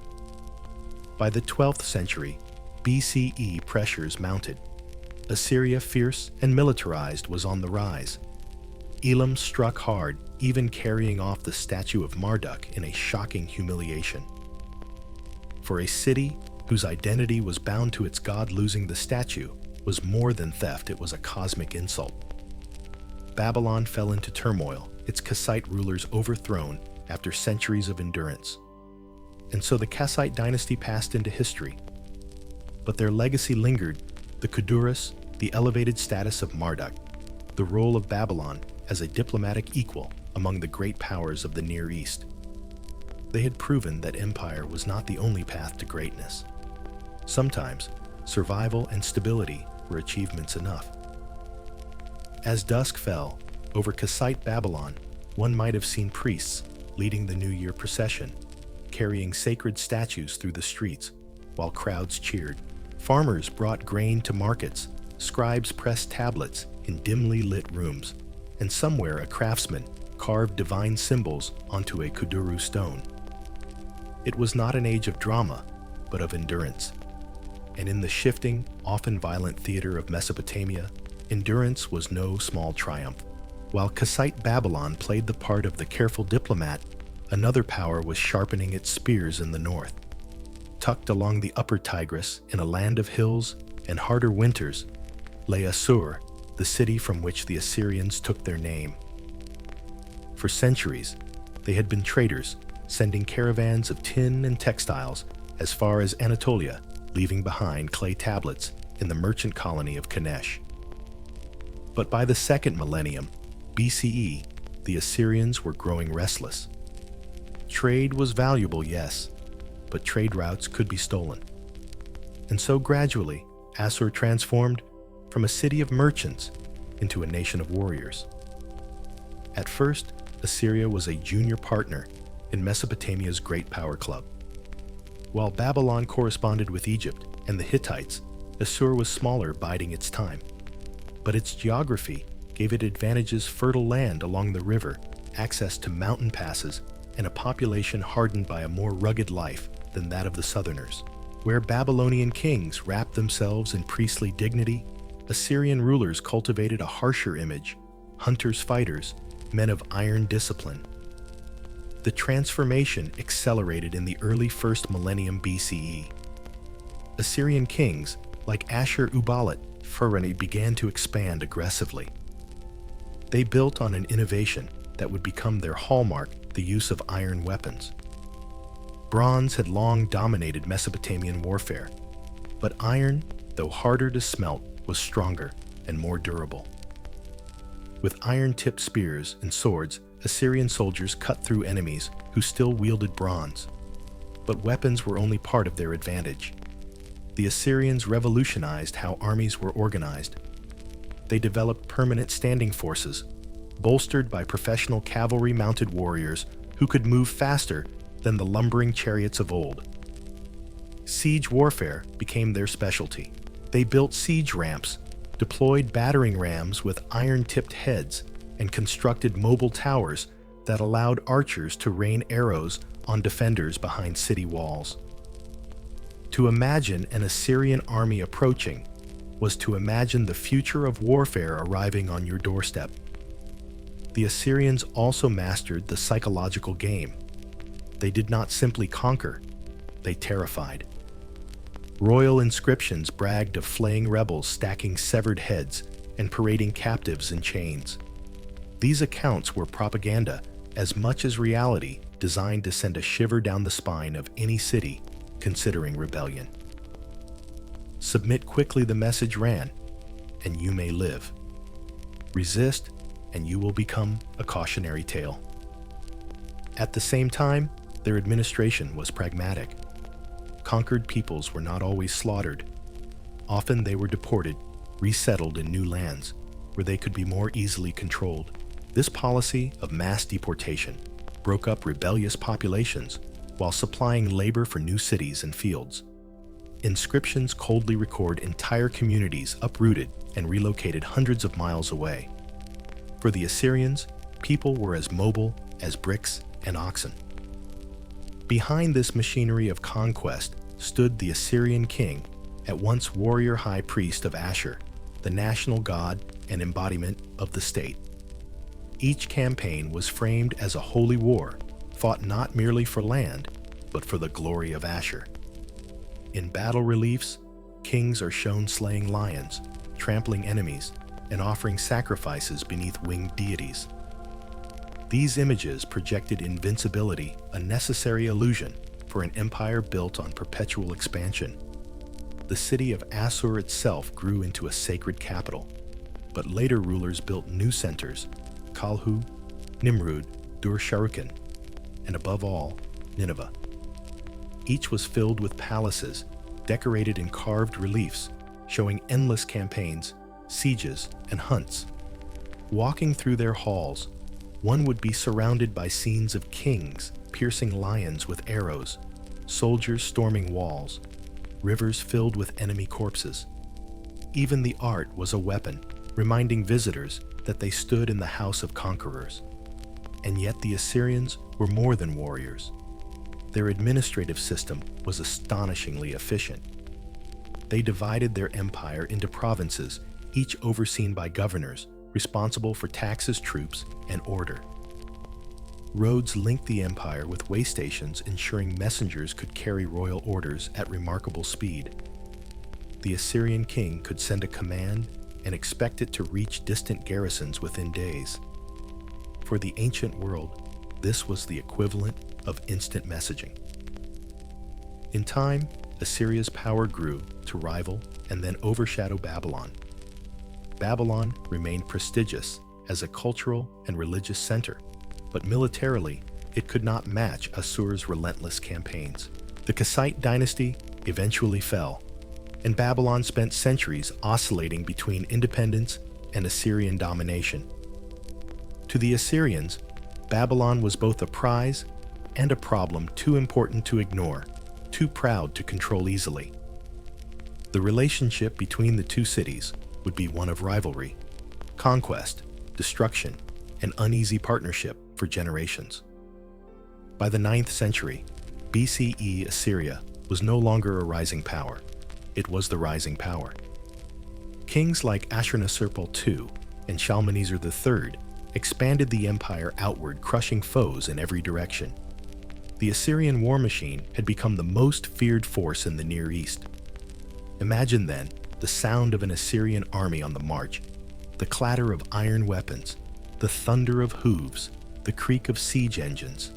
Imagine villagers watching dust clouds gather on the horizon, knowing that once the Assyrians arrived, life would never be the same. Some cities opened their gates at the first sight of those banners, sparing themselves the horrors of resistance. Others resisted, and their ruins told the tale for centuries. In the flickering torchlight of Assyrian palaces, scribes recorded these victories on clay. I destroyed, I devastated, I burned. The kings boasted line after line. The language was formulaic, but the impact was real. Mesopotamia had entered a new era, one in which the art of war was refined into a science and the science of empire into an art. By the 8th century BCE, the Assyrians had honed their war machine to a deadly perfection. What had begun centuries earlier as a tough little kingdom on the upper Tigris was now something much larger, much more frightening an empire that stretched across the Near East, a juggernaut whose very name made cities tremble. Assyria had become the hammer of the ancient world, and its kings wielded that hammer with terrifying confidence. The story of this zenith begins with Tiglath-Pileser III, who reigned from 745 to 727 BCE. Known in some sources as Pul, he reorganized the empire with a ruthless efficiency that left little to chance. No longer would governors treat their provinces like personal fiefdoms. He curbed the power of local elites, replacing them with royal officials directly loyal to the crown. He also expanded the policy of mass deportation, scattering conquered peoples across the empire to prevent rebellion and provide labor. These deportations reshaped the demographic map of the Near East, creating a patchwork of exiled communities, tragic for those who lived it, but brilliant as a method of control. His armies marched with relentless rhythm. Assyrian reliefs carved in stone show soldiers advancing in disciplined ranks, battering rams, smashing city gates, ladders braced against walls, and archers loosing volleys. The artistry is remarkable not just for its beauty, but for its precision. The Assyrians wanted the world to see exactly how their war machine worked. Tiglath-Pileser conquered much of Syria and the Levant, and his successors would carry the empire even further. Sargon II, who seized the throne in 722 BCE, continued this expansion. He built a new capital, Dur-Sharrukin Fortress of Sargon, with sprawling palaces guarded by colossal human-headed winged bulls, the Lamassu. Their purpose was both magical and psychological guardians against evil, and a reminder to all who entered that they stood before the might of Assyria. But Sargon's ambition was matched only by his violence. He fought campaigns from Anatolia to Elam, defeating kings and scattering peoples. Yet even he could not escape fate. He died in battle in 705 BCE. His body never recovered. For Assyrians, this was a troubling omen. A king denied proper burial. Still, his legacy was secured by conquest and architecture. It was under Sargon's son, Sennacherib, that Assyria reached even more terrifying heights. Sennacherib moved the capital to Nineveh, a city whose walls stretched for miles and enclosed palaces of dazzling size.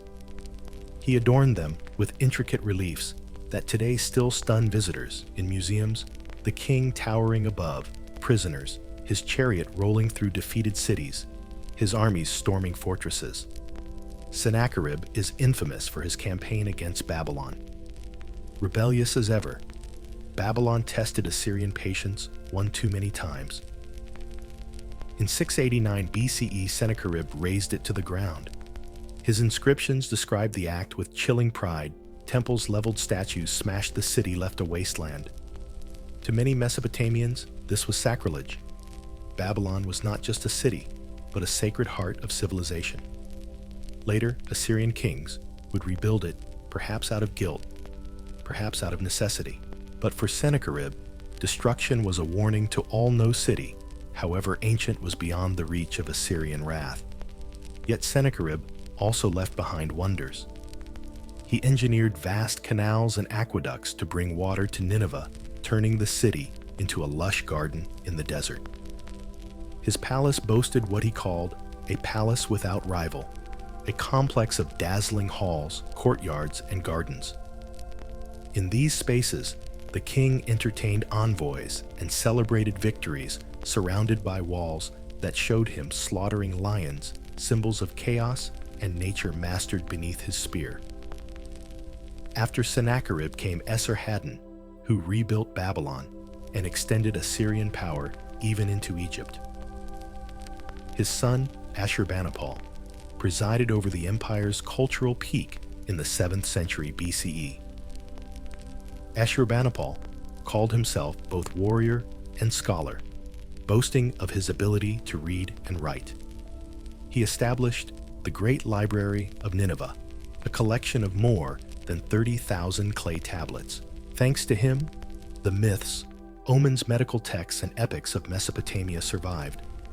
It was here that the Epic of Gilgamesh was preserved, waiting millennia to be rediscovered by modern archaeologists. Ashurbanipal's campaigns were brutal even by Assyrian standards.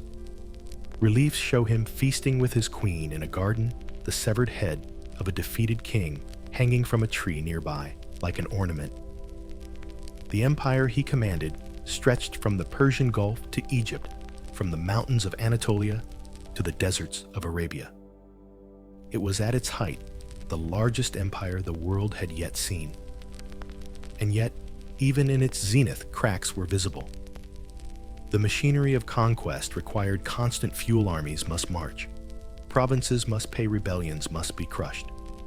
The brutality that terrified enemies also bred hatred. Assyria had created an empire of fear, but fear has a way of turning to fury once the chance for revenge appears. Still, for a few glittering decades, Assyria stood astride the world. Imagine Nineveh at its peak. Wide avenues lined with palms, palaces gleaming with alabaster reliefs, gardens watered by ingenious canals. Merchants bustled in markets.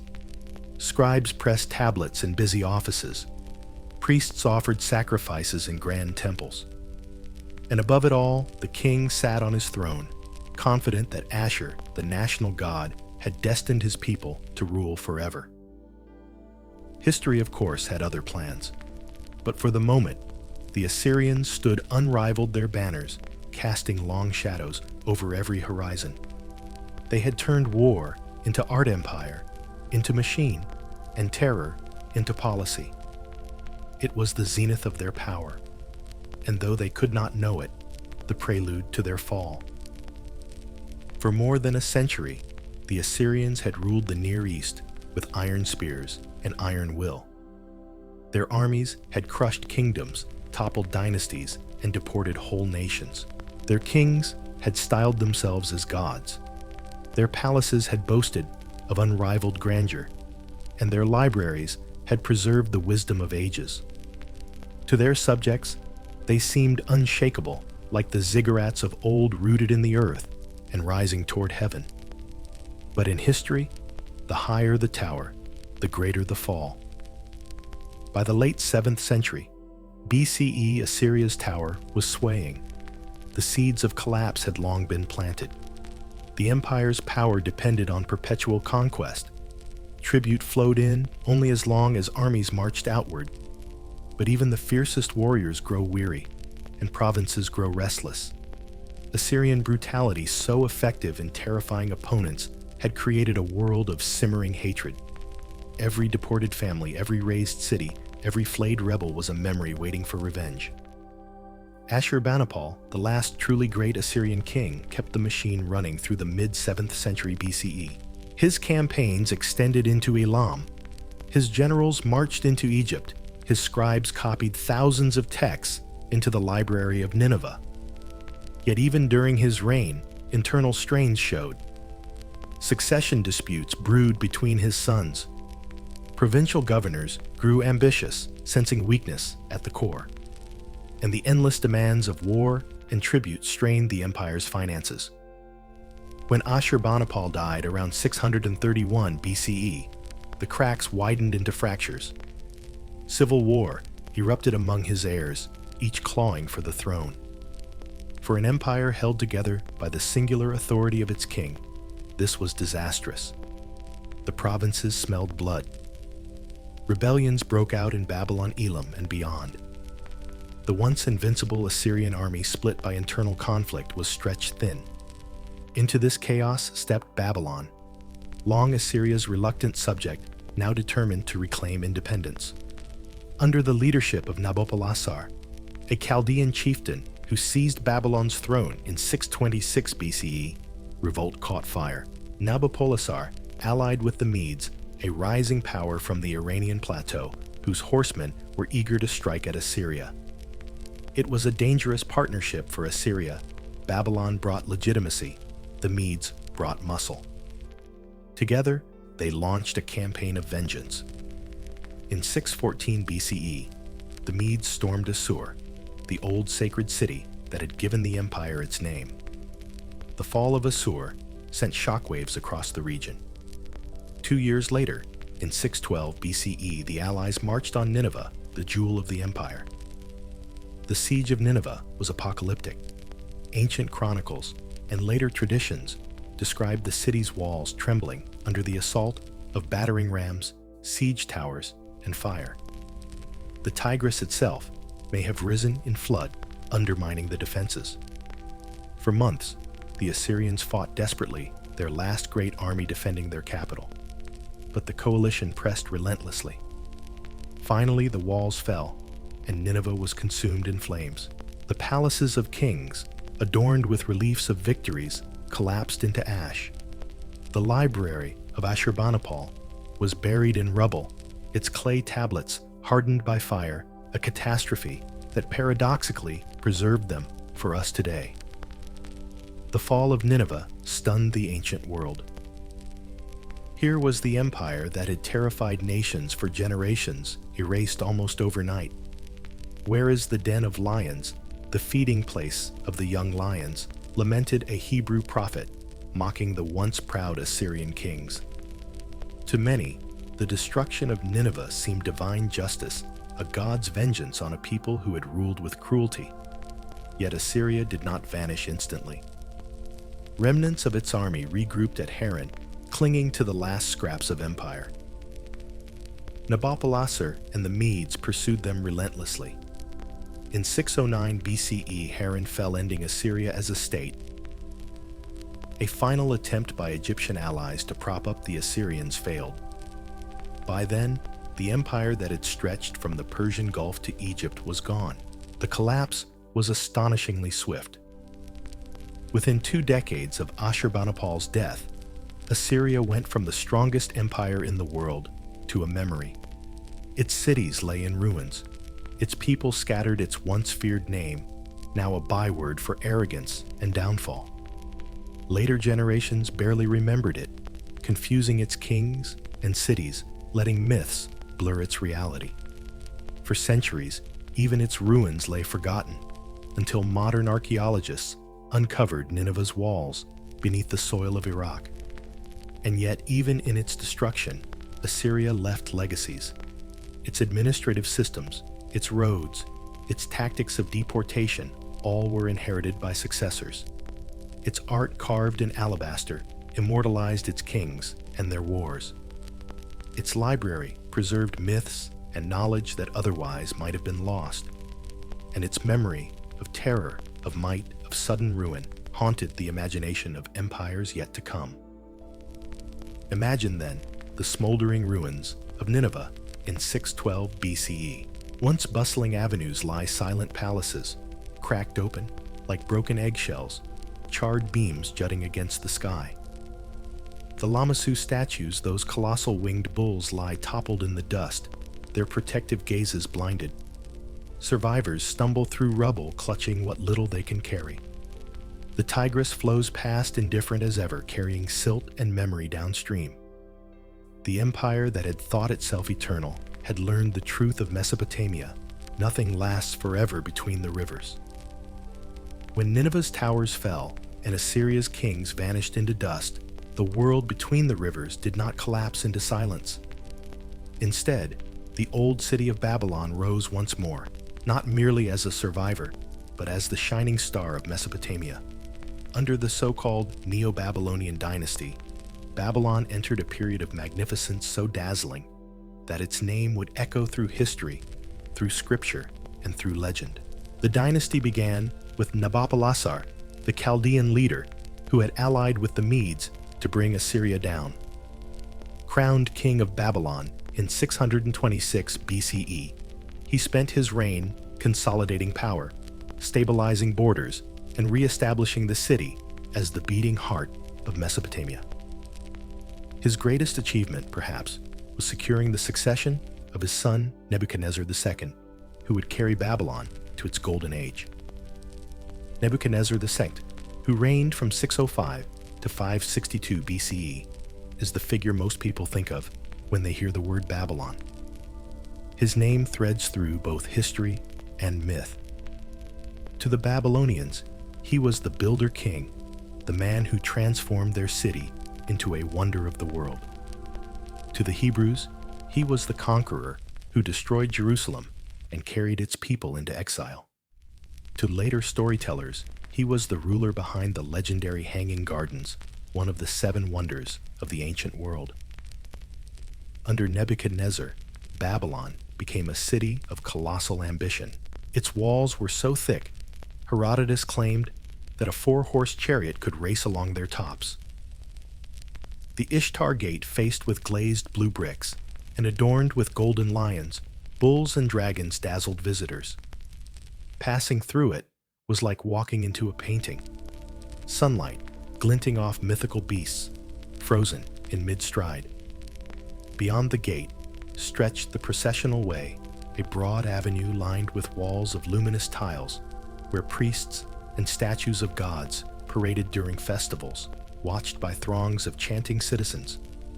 At the center of the city loomed the Ziggurat Etemenanki, the house that is the foundation of heaven and earth. This soaring tower, possibly the inspiration for the biblical story of the Tower of Babel, reached toward the clouds, its staircases spiraling ever upward. At its base stood the temple of Marduk, Babylon's patron god, whose supremacy Nebuchadnezzar championed above all others. The annual New Year festival, the Akidu, was the most important ritual of the year. During it, the king himself humbled his crown before Marduk, reaffirming the bond between God, king, and city. And then there are the hanging gardens, those elusive terraces of green, said to cascade with trees and flowers irrigated by ingenious machinery. Ancient writers claimed Nebuchadnezzar built them for his queen, who longed for the mountain landscapes of her homeland. Modern scholars debate whether they ever truly existed or whether they belonged to another city altogether. Yet the image remains irresistible, a palace crowned not with stone battlements, but with lush gardens, a miracle of engineering and beauty in the middle of the Mesopotamian plain. Nebuchadnezzar's glory was not built on brick alone. He was also a conqueror. His armies marched west, clashing with Egypt and asserting Babylonian dominance over the Levant. Most famously, he besieged Jerusalem in 586 BCE, destroyed Solomon's temple, and carried thousands of Judeans into exile. The trauma of this event seared itself into Jewish memory, giving rise to psalms of lament and the enduring image of Babylon as a place of oppression and exile. To Nebuchadnezzar's subjects, however, this was proof of divine favor. Marduk had granted him victory over foreign gods and peoples. Inside Babylon, life flourished. Astronomers watched the skies from temple tops, mapping stars and planets with astonishing accuracy.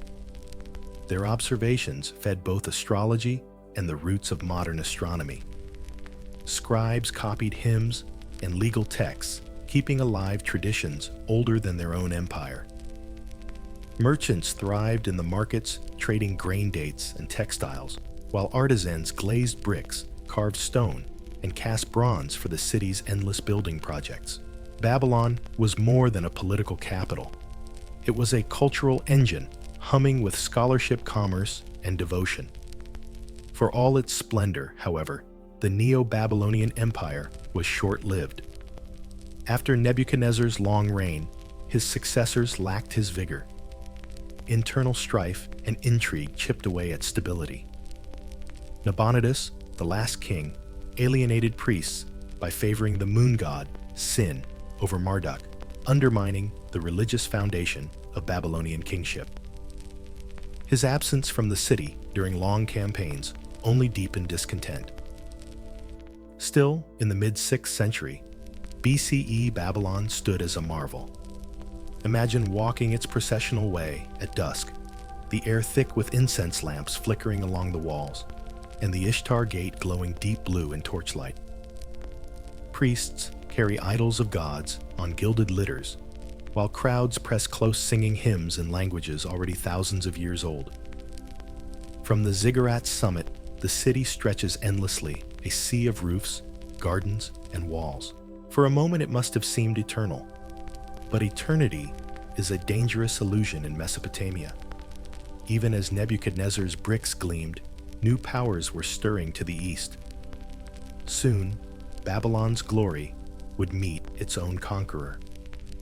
Yet for now, the Neo-Babylonian Empire stood at its peak, a city of wonders, a kingdom of splendor, and a symbol so powerful that its name would forever conjure both awe and fear.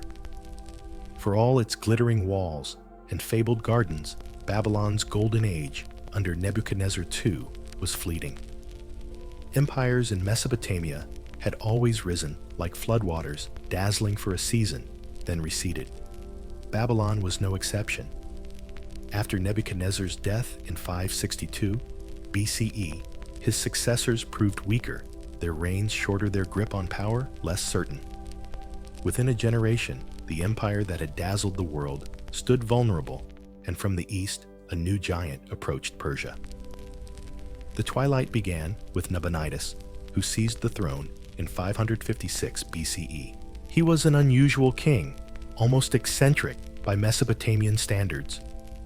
Instead of honoring Babylon's supreme deity Marduk, he lavished devotion on Sin, the moon god, elevating him above all others. This was not just theological nitpicking, it struck at the core of Babylonian identity. Marduk had been carefully positioned as lord of the cosmos, the glue binding Babylon's empire. To sideline him was to sideline the city's priests, and in Babylon, priests were political powerhouses. Nabonidus spent much of his reign away from the city, campaigning in Arabia, leaving his son Belshazzar to govern. The result was alienation at home, discontent among elites, and a kingdom vulnerable to outside pressure. Meanwhile, across the Iranian plateau, Cyrus II, known to history as Cyrus the Great, was building something extraordinary. Born a prince of the small Persian tribe of Anshan, Cyrus rose to overthrow his Median overlords, uniting Medes and Persians under his banner. His genius lay not only in war, but in diplomacy. He conquered without crushing, incorporating defeated peoples into his expanding empire. By the mid-6th century BCE, Cyrus controlled a swath of territory stretching from Central Asia to Asia Minor. Babylon, glittering and ancient, was the jewel still missing from his crown. In 539 BCE, Cyrus advanced on Babylon. The city was immense, defended by towering walls, and the Euphrates itself flowing through its heart. On paper, it should have been impregnable. Yet Cyrus's campaign was swift, almost anticlimactic. Accounts vary, but one tradition claims his engineers diverted the Euphrates, lowering the river, so Persian troops could march along its dry bed and slip into the city at night. Other sources suggest Babylon's gates were simply opened by disaffected priests and officials tired of Nabonidus's eccentricities. However it happened, Babylon fell with astonishing ease. The Persians' victory was not marked by the plunder and destruction so familiar in Mesopotamian wars.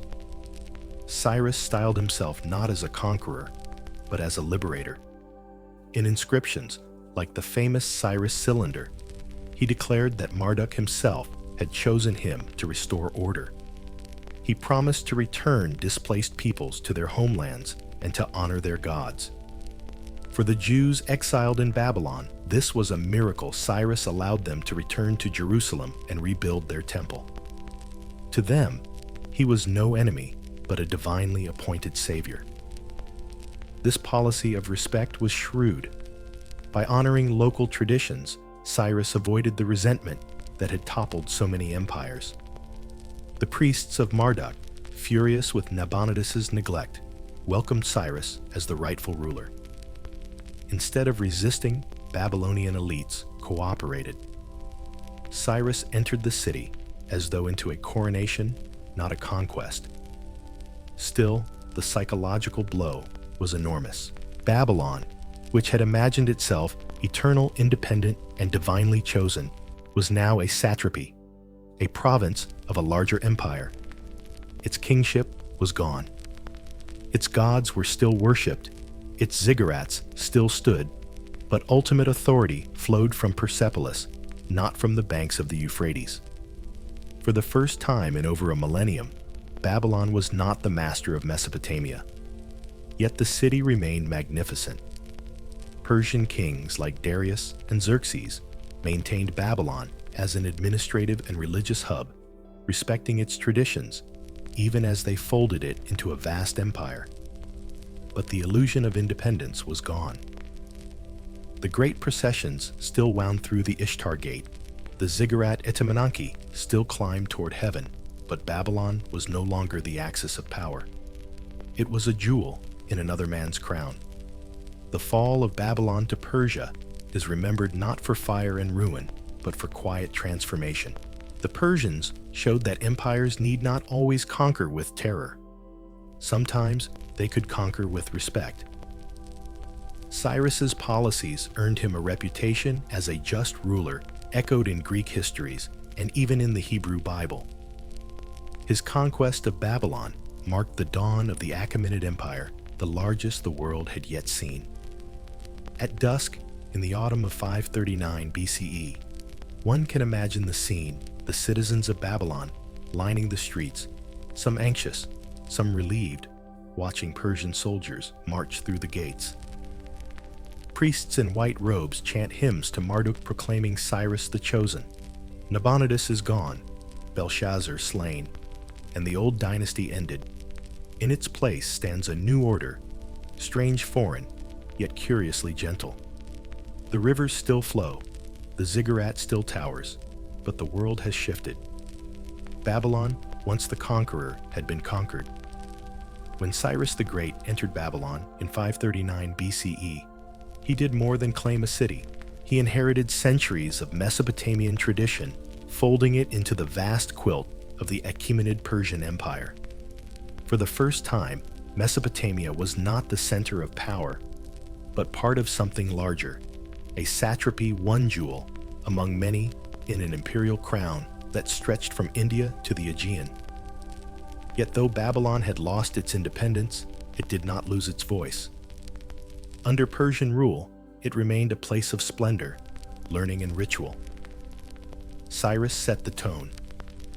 His conquest, unlike so many before, was marked by conciliation rather than carnage.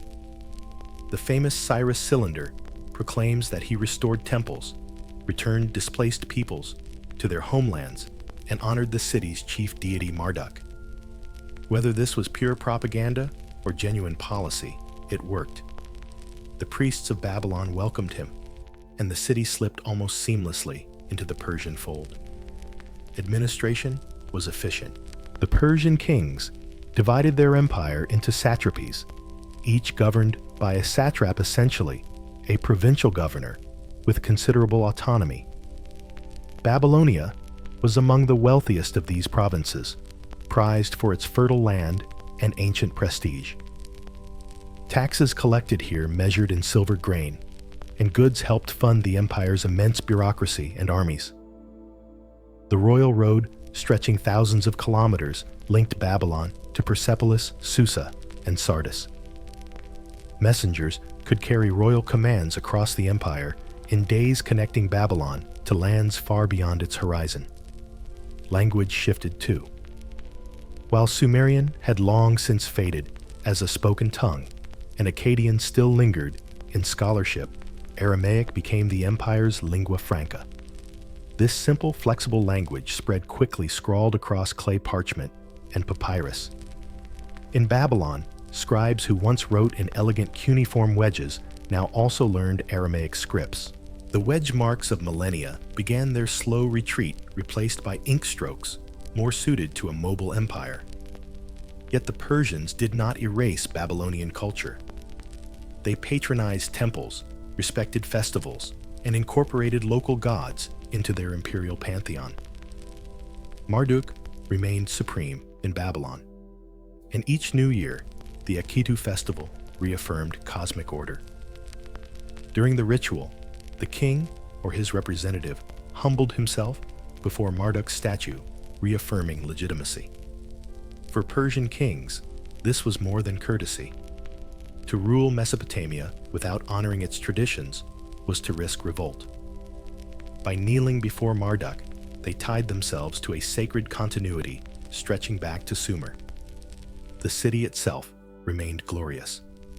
The Ishtar Gate still gleamed blue, its lions and dragons striding along the processional way. The ziggurat Etemenanki still towered its stairways climbing toward heaven. Persian satraps and generals walked the same avenues that Nebuchadnezzar had once paraded. Babylon was no longer independent, but it was still Babylon, ancient, magnificent, unforgettable. Yet beneath this continuity, change brewed. The priests of Marduk sometimes clashed with Persian rulers, especially when kings like Xerxes sought to tighten control. Babylon rebelled more than once, rising against Persian authority in the early 5th century BCE. These uprisings were crushed often harshly. Xerxes in particular is accused by later sources of punishing Babylon severely, even desecrating Marduk's temple.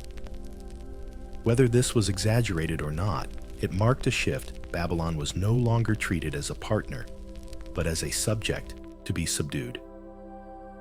Economically, though the region thrived, Persian administrators encouraged agriculture, keeping the irrigation canals in repair. Merchants benefited from the vast markets of the empire. Goods from India, Arabia, and the Mediterranean flowed through Babylon's bazaars. Spices, ivory gems, and wine. Babylonian astronomers continued their meticulous observations of the night sky, recording planetary movements with astonishing precision. These observations, born in temple courtyards, would later influence Greek astronomy, and through it, modern science. But slowly, inevitably, Babylon's centrality dimmed. The empire's capitals lay elsewhere: Susa, Persepolis, Ecbatana. Babylon was rich, but no longer the beating heart of the world. It was a province in a superstate, its destiny tied to distant kings. And yet imagine the city in those Persian centuries. The markets bustle with traders speaking a dozen tongues. Priests in white robes carry Marduk's statue through the processional way during the Akitu.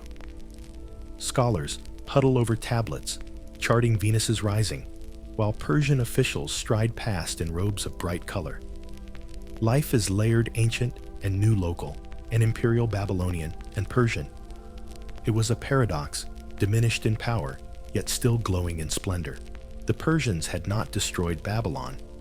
They had preserved it, even honored it, while quietly shifting the center of gravity elsewhere. Babylon had become less a ruler and more a symbol, an ancient city whose grandeur could lend legitimacy to whoever possessed it.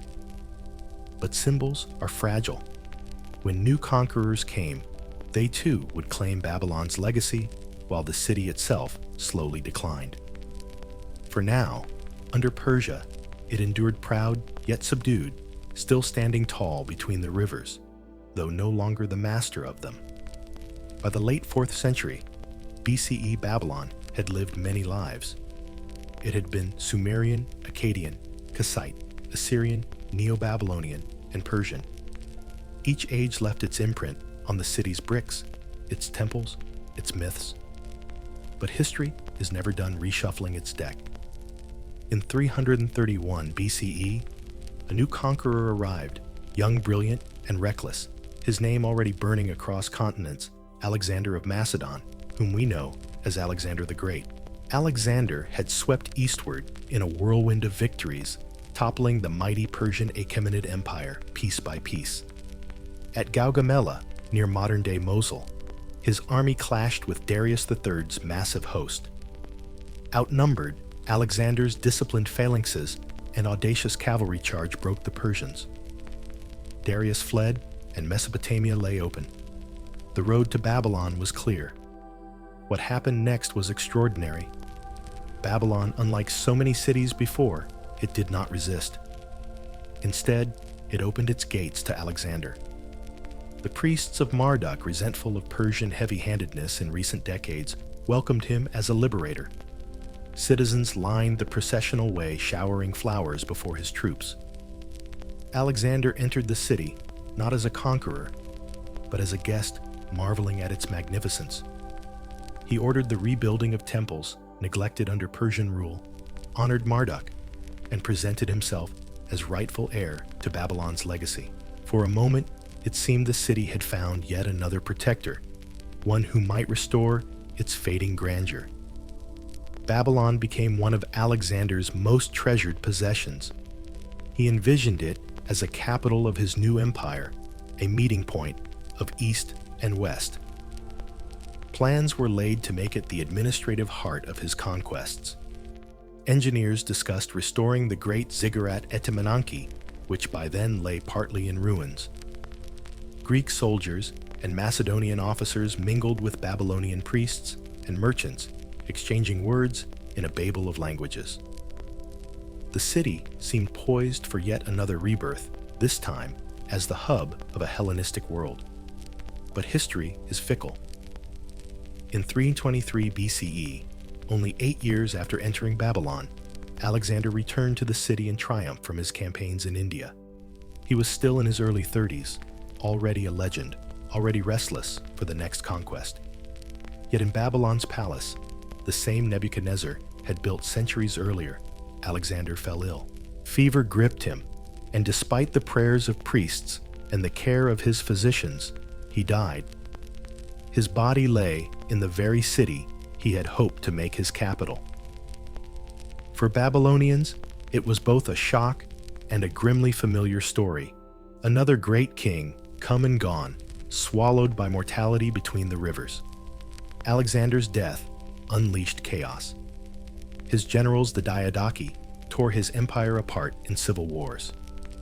Babylon fell under the control of the Seleucid dynasty, founded by Seleucus I. At first, Babylon retained importance, but Seleucus soon built a new capital, Seleucia, on the Tigris, a fresh city with wide Greek-style boulevards. Power shifted north, and Babylon began to fade. Still, Babylon remained a cultural treasure.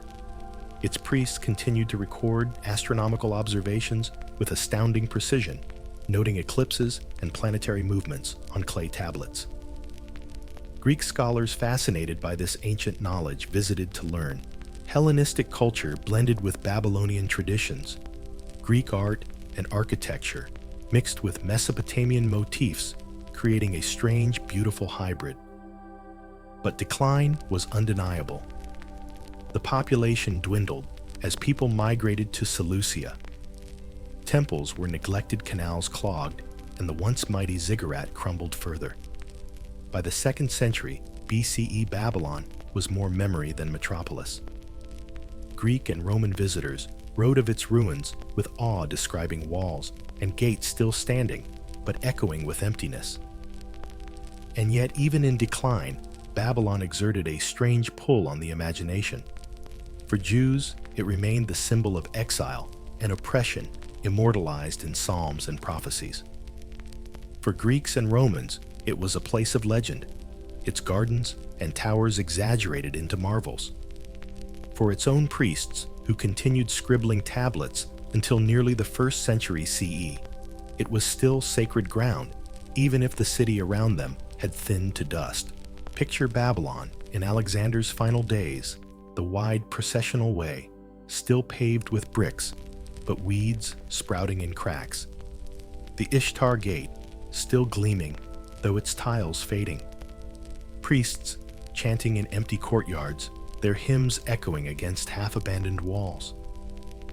In the palace, the greatest conqueror of his age lies fevered, whispering plans that will never come to pass. Outside, soldiers mutter, wondering which general will seize command. The Euphrates flows on indifferent, carrying with it both the memories of glory and the certainty of decline. Babylon had welcomed Alexander as a savior, and in a way, he gave it a final act of glory. Yet his death there marked the beginning of the city's slow fade into shadow. The world was moving on. The Greeks would write their philosophies, Rome would rise in the west, and Persia's heirs would build new empires. Babylon, once the center of the world, was becoming a ruin, a place remembered more in story than in stone. After Alexander's fevered death in Babylon, the city's destiny was no longer its own. His generals fought like wolves over the carcass of his empire, and Babylon became one of many contested prizes. Seleucus I, one of Alexander's most ambitious successors, claimed it and briefly tried to keep it central. But he soon founded a new city, Seleucia, on the Tigris, just a few dozen kilometers away. With broad boulevards, and Hellenistic planning, Seleucia siphoned away Babylon's population, wealth, and prestige. It was as if someone had built a newer, shinier Babylon right next door. For centuries, Babylon lingered in the shadow of Seleucia, like an old actor pushed aside by younger stars. Temples still functioned, priests still tracked the stars, and rituals to Marduk still echoed in the courtyards. Greek and Babylonian cultures intertwined. Greek gods were equated with Mesopotamian deities, and Greek settlers adopted aspects of Babylonian life. Yet the decline was clear. Year by year, the city thinned its ziggurat, crumbling its walls neglected. By the time the Parthians rose to power in the mid-3rd century BCE, Babylon was more relic than capital. The Parthians, a nomadic people from Iran's steppes, carved out an empire that stretched from Mesopotamia to the edges of India.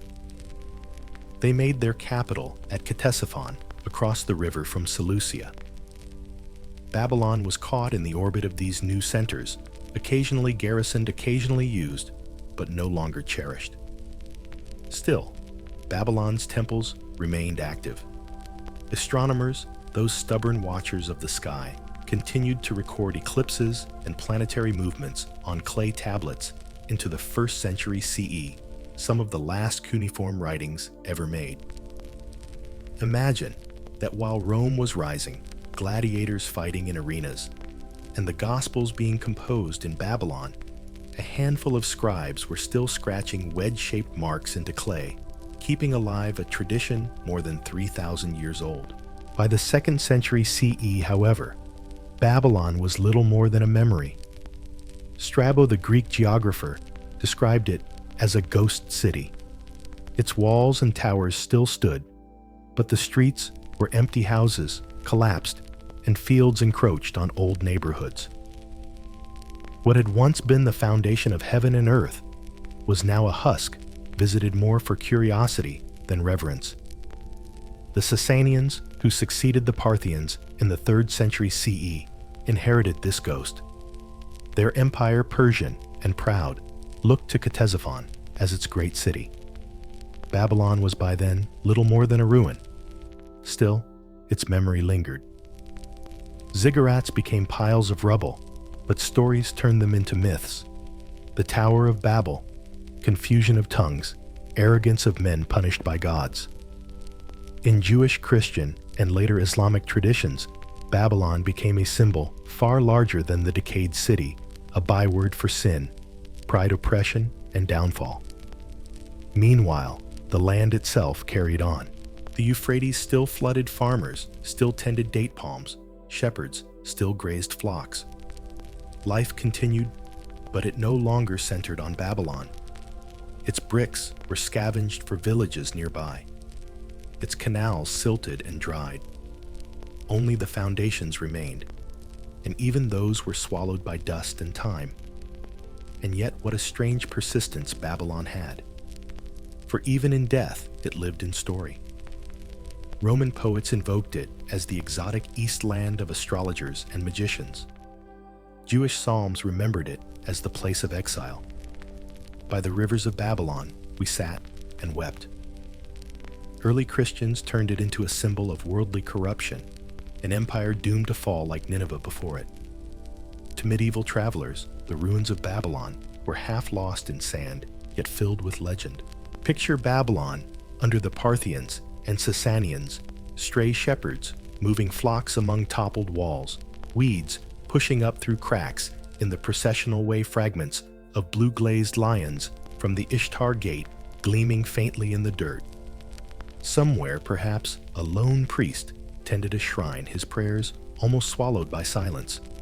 The city's greatness was gone, but its shadow stretched wide into scripture, into myth, into the very way later civilizations thought about hubris and ruin. By the time Arab armies swept into Mesopotamia in the 7th century, CE, Babylon was long dead. The great city that had once been a world capital was now only an echo, its name heavy with memory. Yet that echo never faded. Even in ruins, Babylon had achieved the one immortality Gilgamesh himself had sought the immortality of story. The rivers still flow, winding across the plains of Iraq, carrying with them not only silt, but centuries of memory. Their waters have seen villages rise into cities, empires flare and collapse, gods worshipped and forgotten languages born and buried. The land between the Tigris and Euphrates has changed names and rulers countless times. But one truth lingers. This was the first cradle of civilization. And though the bricks of Babylon are tumbled, though Nineveh lies in ruins, Mesopotamia's legacy threads through the world we live in today. Start with something so ordinary now that we hardly pause to think of it writing. The act of pressing thoughts into permanence began here. Those early scribes didn't set out to invent literature. They were counting sheep jars of barley and debts owed to temples. Yet from those neat rows of wedge-shaped marks grew stories, hymns, and histories. The Epic of Gilgamesh, the world's first great narrative, was etched into clay tablets and carried forward across millennia. Without Mesopotamian scribes, human voices might still vanish like breath in the air. Imagine every novel on a bookshelf, every newspaper headline, every text message owes its existence to that moment when someone pressed a reed into soft clay by the riverbanks. Laws, too, found their first carved home in Mesopotamia. From Ur-Nammu's early code to Hammurabi's towering stele, the idea that society should be governed not by whim but by written rules was revolutionary. That the strong might not oppress the weak, such phrases still resonate today. Of course, those codes were harsh by modern standards, dividing punishments by class and status. Yet the principle mattered. Laws should be visible, knowable, enduring. When a citizen of Babylon passed the black basalt stele of Hammurabi and saw the sun god handing authority to the king, they knew justice, however uneven, was etched in stone. Every constitution, every courtroom, every charter of rights traces faintly back to that image. Religion, too, carries echoes of Mesopotamia, myths of floods, and towers of gardens, and serpents of gods who shape humans from clay. These stories seeped outward, carried by exiles, traders, and scribes, until they found new forms in the Hebrew Bible, in Greek myths, in later traditions across the world. The story of Utnapishtim and his ark predates Noah by centuries. The tale of a tower scraping heaven, punished by divine anger, mirrors Babylon's ziggurat. Even the rhythm of prayers for rain and fertility has its ancestry in the chants once sung before Enlil and Inanna. When we read scripture today, we are also, without always realizing it, reading Mesopotamia. Look upward and you see another legacy, the stars. Babylonian astronomers watched the heavens with patient, meticulous care. They charted the path of Venus-predicted eclipses and calculated calendars. These records were not idle. They guided planting, harvest, and omens for kings. But they also laid the groundwork for science. Greek scholars, like Pythagoras and Hipparchus, would borrow from Babylonian astronomy, blending it with their own philosophy. From there, the knowledge flowed into the wider world. The constellations you recognize tonight, the calendars you follow, the horoscopes still printed in newspapers, all have roots in those ancient observations made from temple rooftops. Consider also the city itself. Before Mesopotamia, humanity knew only villages and wandering bands. But here, the idea of the city was born. Uruk, Eridu, Ur, clusters of mud brick grew into sprawling settlements with walls, markets, temples, and bureaucracies. The city became more than a place to live. It became a system, a way of organizing human life. Streets had to be planned, water-supplied granaries, guarded disputes, settled. To live in a city was to live in a shared experiment, one we still inhabit today, whether in New York or Tokyo or Baghdad. When you walk down a busy street past shops, officials, and schools, you are living in a world first imagined on the banks of the Euphrates. Technology, too, owes debts here. The wheel, the plow, irrigation canals all emerged in Mesopotamia. Farmers with wooden plows scratched furrows into fertile soil, while canals carried river water to fields miles away. Merchants loaded goods onto carts with wheels that creaked along dirt tracks. Beer bubbled in clay jars, one of humanity's first crafted pleasures. Each innovation rippled outward, copied, adapted, improved. Civilization itself is little more than a chain of such ripples, and the first wave began here. But Mesopotamia's legacy is not only in invention, it is in memory. Perhaps the most moving texts from the land are not codes or myths, but laments. When cities fell, Ur to Elamites, Babylon to Persians, scribes wrote poetry, mourning their ruins. They described temples abandoned by gods, ziggurats left desolate people, scattered like sheep without a shepherd. These laments are astonishingly human. They remind us that behind every ruin are people who grieved, who remembered, who tried to preserve the dignity of what was lost. To read them today is to feel the weight of shared humanity across 4,000 years. And yet there is also humor in those tablets, students scribbling mistakes, jokes carved alongside contracts, even riddles.